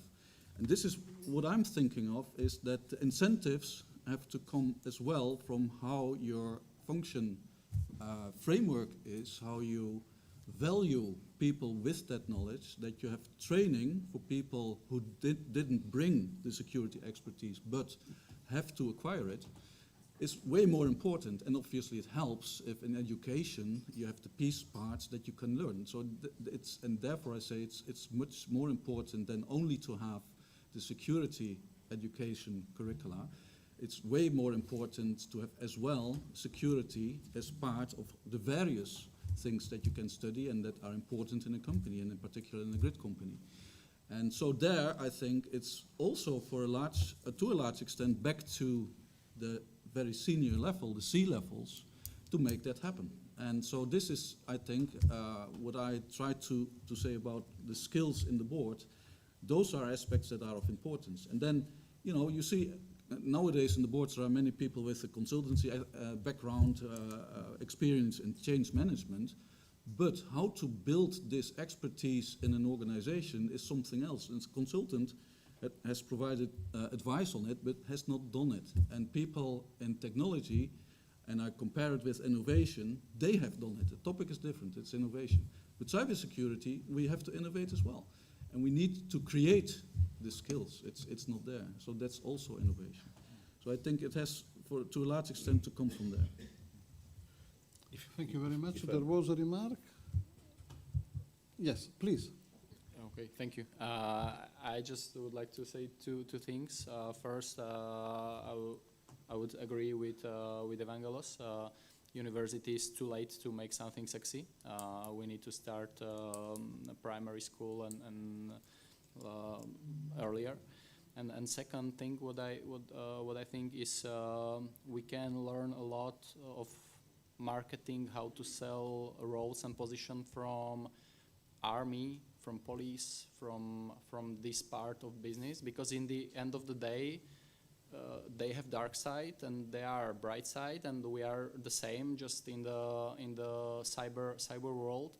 And countries like I don't know, Israel or some European country can make campaign how to hire people at these positions in army, in police. So maybe a little bit to look at these areas.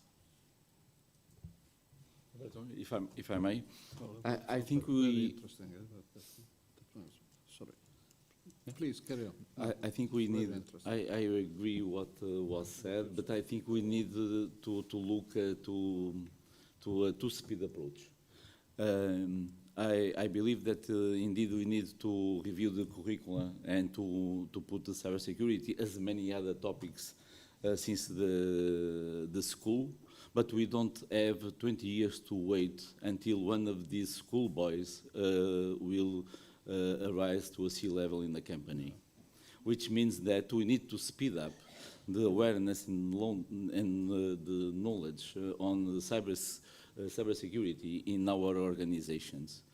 And in the I would say, middle management, or even in the technological level, we can, and I discussed that with Swan before lunch, we can look and try to reskill our engineers.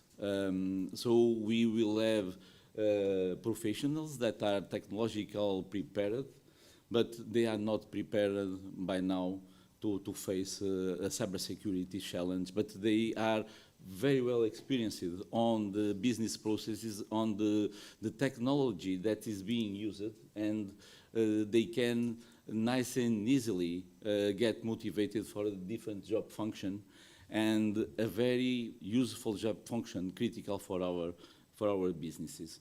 And going back to the C-level, of course, we don't have time to train them from the early beginning. They are already in C-level or in the pipeline for the C-level. So we need to speed up the way to increase their awareness and sensibility for the cybersecurity topics in order to shape the culture and to drive the companies and the businesses in a different environment like the one that we are facing right now. Still, we are escaping the basic question that was put, and that was, is there anything we can bring home from your experience in this? But before, you have got time to think about that, because before we have a question from the online questionnaire. The question comes from Joss Menting, and refers to the common language basis that you advanced before. And then we negotiate 5 minutes. We are not done. We need at least 15. Sorry. Unless you have got a plane to take. Thank you very much. So we struggle already for over a decade discussing common language, but maybe we should start with an understandable language. So, and this guy is certainly an expert of cybersecurity, attending our conference here. So that even at board level, everyone has the good understanding of the threat and risk. We are then capable of discussing things at the same level. So, is that true? Is that possible? Is that expectable? Concise, because otherwise it raises the 1 minute cartel and we are done. Yes, that's a fact. That's true that have this common language is not easy. The regulation in cybersecurity, we have sectorial, national, international, we can choose. But we think that we need to try. We need to find a common language that suits all the actors, suits all the parties, because if one actor feels very comfortable with a particular standard, but his partners, in the end, the cybersecurity is not a single player game. It's a team play. Everybody needs to be comfortable. The communication needs to be smooth and arrives end to end. Yes, it's difficult, but it needs to be achieved. Otherwise, we'll be always in this never-ending situation of deaf talks. No one is understanding what the other wants, and we are trying and error. Thank you. I think that Josh had his answer, and a very appropriate one. Thank you very much for that. Last round, and then it will be your turn. So don't stare at me in an angry way.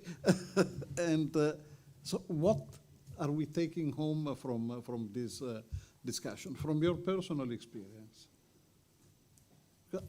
I've got one, but you are here with me, and you are co-responsible of an answer due to a participant. What will she learn from you from this discussion? Yeah. Oh. What I brought from this discussion and this, I brought from this gathering and this meeting with people, knowing a lot of angles from different organizations. We, in our daily works, in our daily lives, we live involved only in the area where we belong, and we don't are exposed to that much point of view. I think what I brought from this gathering, these meetings, is that you have to always think what can be brought from other angle to this cybersecurity subject. And we sometimes, if you are technical, you are focused on the technical subject and expertise and bits and bytes. If you are more for the managerial area, you are more on the coordination. And we need to find the crossroads for all and understand why we need to adapt our position and our thoughts to what can apply to the other implied. Thank you. Ivan? So for me, it's, I will use you, but think we. So don't cry. Nobody will come to you and say, hey, I have a bunch of security specialists here in my bag, and would you like to have it for 5 crowns? No, don't cry and do something. Go to the university, try to find young people which are able to co-work in diplomacies, and somehow cooperate with your colleagues in energetic sector. Try to make hiring campaigns more attractive with marketing, not only in your Excel, and do something. Don't cry. Okay, so one thing that also should be added in the MBA programs, and I'll leave you with that, is Slavek Briska in the previous panel mentioned that it's for the private sector is all about money. So that is true, and cybersecurity can be a business enabler, can be a differentiator. So if I'm building a service or a product that's similar to the competitor, if it's mine is more secure, I can promote that. As I used to say from my days in the private sector, cybersecurity is like the brakes in a car. So their purpose is to slow down the car, but it's because you have them that you can run with 200 kilometers per hour. So this is very important, and the business people like this. So it's important to have cybersecurity in all aspects of an organization, in daily operations, in whenever we create products or services. And we need to develop the proper career paths, curricula, and training programs for the people to be there. And it's important to have collaboration between the private sector and the educational institutions in order to create this kind of training programs that actually meet the current industry needs. Thank you.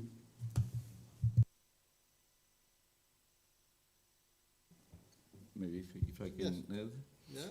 Besides cybersecurity being in all aspects of the organization, cybersecurity must be a responsibility of everyone in the organization in different levels with different responsibilities, but is a responsibility of everyone. That's where the reskilling we were talking about before takes a relevant role.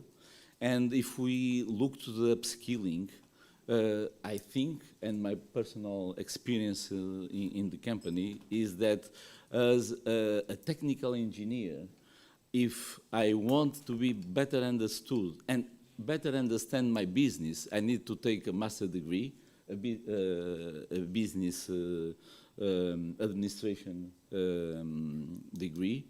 The same way, and this was an upgrade, an upskilling of myself.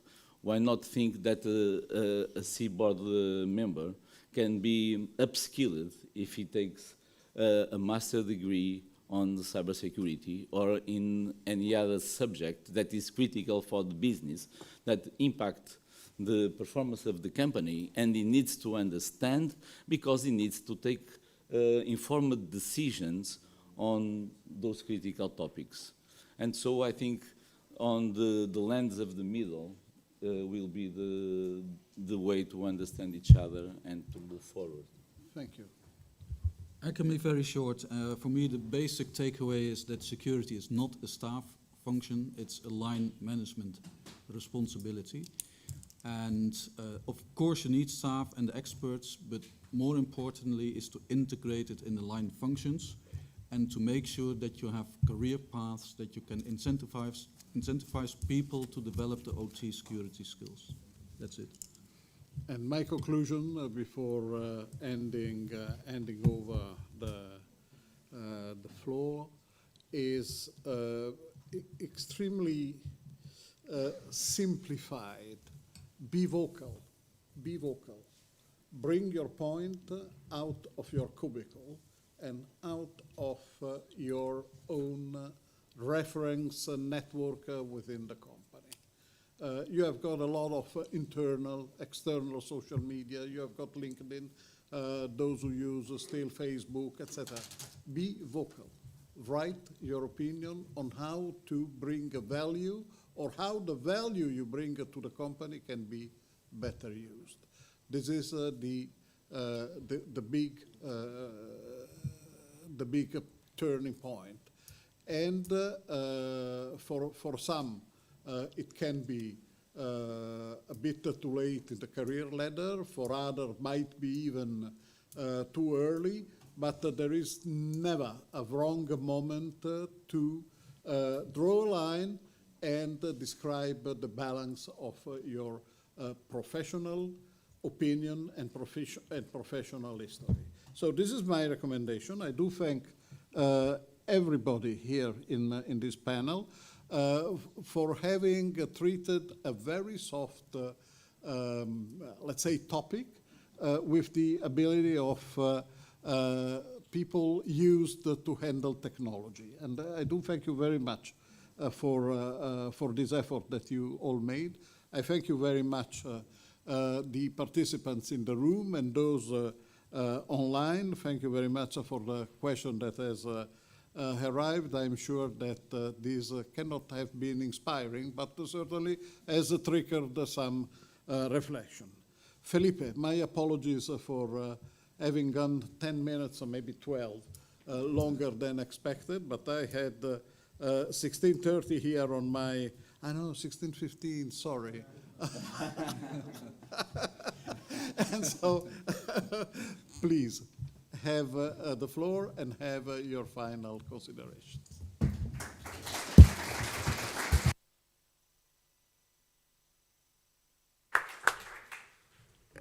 Thank you very much, panelists. Thank you very much, Roberto, for helping us understanding this, vast and complex topic of skills in such a short time.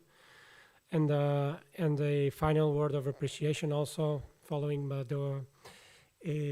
my colleague Evangelos this morning, for your, Roberto, your commitment and your efforts towards this very helpful and insightful event. So, Felipe, I finally welcome you on stage. Now the afternoon is well underway.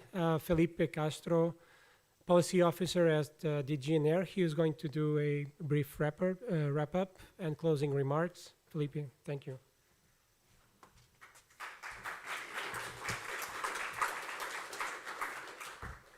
Okay, thank you. Thank you, Ricardo. So I see many faces here that we have worked together in the past 2 or 3 years, a bit less than 3 years in my case. And you know how much I have of professional respect for the work done in these 2 years, especially in network code and also in expert groups. So for me, it's an honor here to be here, and I'm closing this event. I was asked whether I had a presentation, but I just wanted to make sure that I was going to listen to the panels.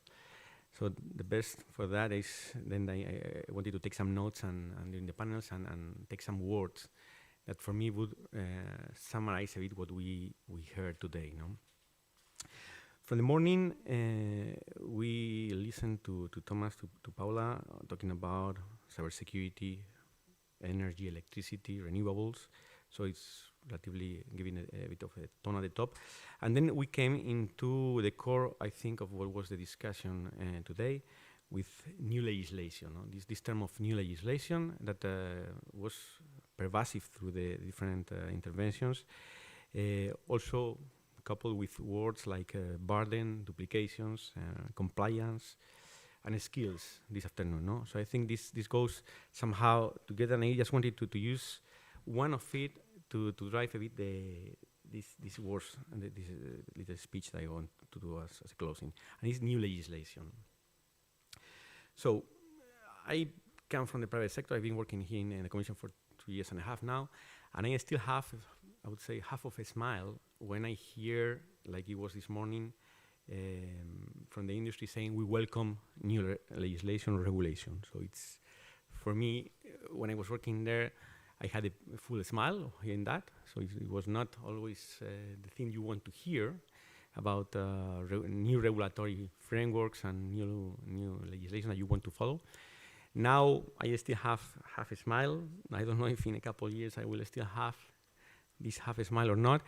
But in this case, when you explain in the panel why you welcome new legislation, then I think I trust that you were honest in this case. Why is because you explain with a couple of words that I think they provide a context of why this can be good for you and for all, for society. One, you mentioned efficiency. So meaning that by implementing this legislation, then you as an organization can be more efficient. There was also the notion of cost drivers and how implementing properly these regulations or this legislation, then the costs can be reduced as well. So this explains very well why we as an organization can welcome such a type of new legislation and new efforts. Also, you mentioned this is true, but it's true only if it's not a burden. If we are not duplicating efforts, if we are not doing twice the same thing. So, good to have new legislation, but also if it's efficient, if it's cost effective, if it's not a burden, if it's not creating any duplication.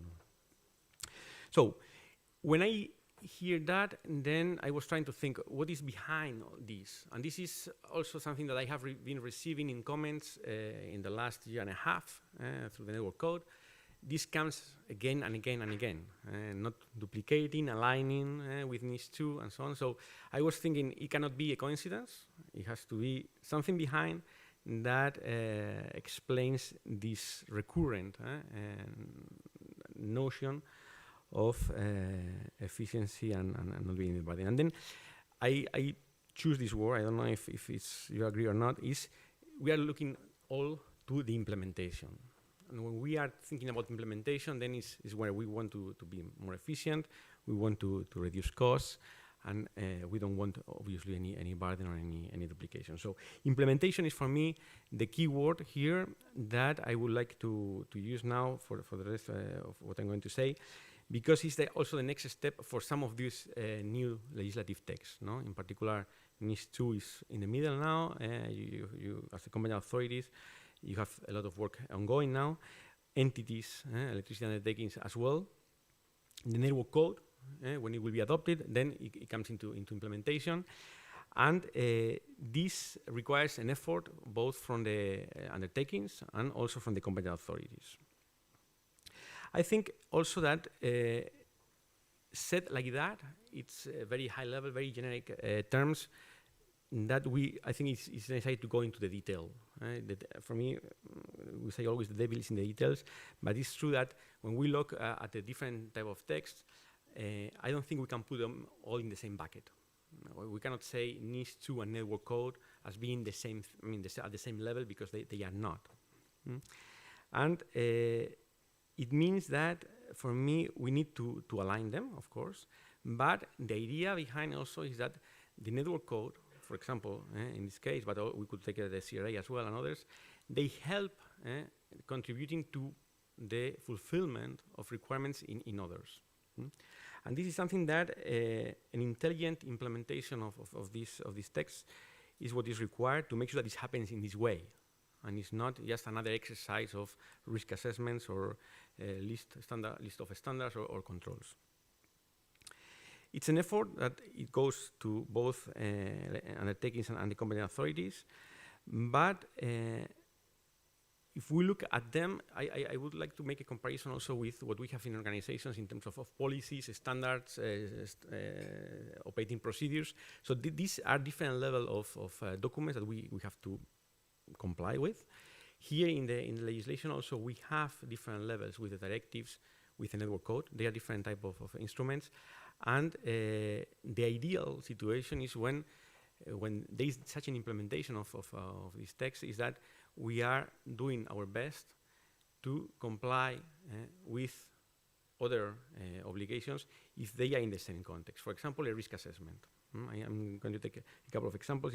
The first one is the risk assessment. I think we all agree the risk-based approach is today a consensus that is the way we work in cybersecurity. We all probably here have done sometimes a risk assessment. But most probably, if we ask individually whether you think that your risk assessments were good, then I don't know if we can all raise our hand here, because there are thousands of ways of doing risk assessments. We can go very high level or very in detail. And personally, at least, I can say that many risk assessments that I have participated in were close to useless in some cases, because they remain very high level. So the idea here, for example, with what comes with the network code is, if we do a risk assessment, it's a risk assessment for a particular scope, and it's going to try to identify exactly what are the critical processes in these cross-border flows. This needs to be, if it's done properly, this will feed later on into what is the risk assessment that NIS2 is asking for. So by doing one, and in one scope, and aggregating with what is being done in other sectors, then most probably we'll have a proper implementation of NIS2. But only if, at the level of detail of each sector, we are doing the work that we need to do. And we do it with a sufficient level of detail so that we are sure to do something that is going to be useful, and not just another time of doing an exercise to comply with some kind of text or showing to whoever auditor is going to come. No? Similar example I would take for reporting incidents. This is also a sensitive area where we say, okay, we all heard about sharing information, exchanging information. So I think we all agree with that on the principle. But if we go to the detail as well, and we start looking at particular incident, particular information that is related to that incident, then we may start to say, oh, this I cannot share, or this I shouldn't share, or I have to ask permission to share. So we are in that situation in the reality. So again, the details here are very important when we are going to implement, because it's not about saying I'm going to do a double reporting, NIS2 network code, for example, or CRA and NIS2. It's about what I'm actually reporting in each case, and how, by doing one, I am also maybe fulfilling the other one. And then it doesn't become a burden anymore. Actually, in that case, it becomes more of an efficiency gain, because you are doing something once, well done, and then it will be used for the rest. So for me, now we enter in a phase, and I say collectively that we are going to focus on implementation. And the implementation requires, for me, what was mentioned here, the sharing of information that we have. I think it touches a lot what we was discussed as well in the panel here in the afternoon on skills, having the right people at the right moment.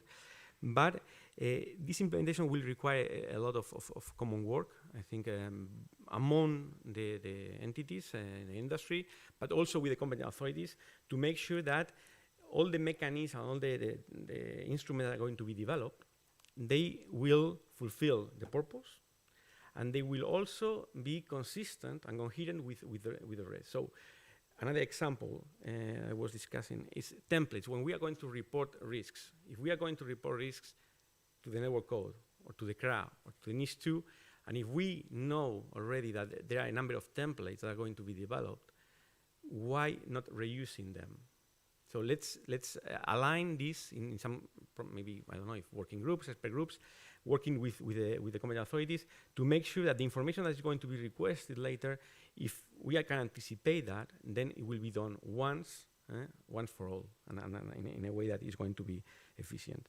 So that's, in my view at least, the way to go from a burden of new legislation to a new legislation that should be efficient and for purpose. No? Skills, and I just wanted to close with that because it was the afternoon. It is true that we have probably a lack of I would say, workforce or skill in cybersecurity, but we have what we have, and I think what is very relevant, and I have seen as well in the last years, is that there are a lot of motivation to work in expert groups. For me, it's amazing how many people that are working in your companies are taking your personal time to contribute to a number of expert groups on topics that are very relevant for the legislation. And I think this is there. The motivation is there, and the effort is there. So we have a lack of skills, probably yes, but we have skills in place. So let's also use to the best. Let's make sure that everybody is aware as well of what is being done in this area, and that they can contribute. And I'm calling both the private and the public areas, no, and spheres to contribute to that as well. No? And then just to finish on that, I want to thank the organizations, so especially ENTSO-E, UDSO, ENCS, and ENISA, of course, on that.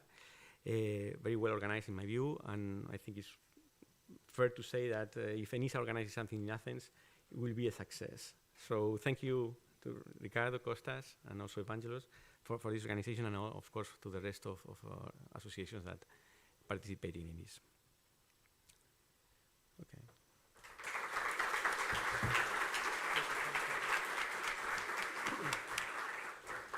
Thank you very much, Felipe, for your great wrap-up and for pointing us the key message of this conference. So we have come to an end of our event, and I would like to extend heartfelt thanks to all organizing entities here today. In no particular order, I would like to thank you very much, EDSO, in particular, Roberto, which is Paula, and Tiffany, and the rest of the team. Also, ENTSO-E, which Eric, I think, is also still here with us today. Of course, from ENCS, Años and Martin, and my colleagues from ENISA, Costa, Georgios, and my colleague Catherine, which is, I think it's also with us down. And to be honest, this inter-organization collaboration was really the success that made this conference possible. Of course, a special gratitude to all attendees, you that are here with us physically, but also those that are online. And to the exceptional panelists, speakers, and contributors for their great insights. I think overall that this discussion and testimonials have truly enriched this 2023 Cybersecurity Conference on Power Grids, and I do hope that we can all see each other once again next year. Now, in the meantime, we'd like to hear from you. So, for those who registered, both here and online, we will be sharing a survey. So please, over the coming days, so please take a few minutes to give us your feedback. And for those of you, finally, for those of you that can still stay a bit longer today, we propose that you join us for a cocktail, and you can, we can discuss a little bit more, some views, get to know each other, networking. For those that unfortunately cannot, well, I just want to wish you safe travels, and I hope to see you soon. So thank you very much.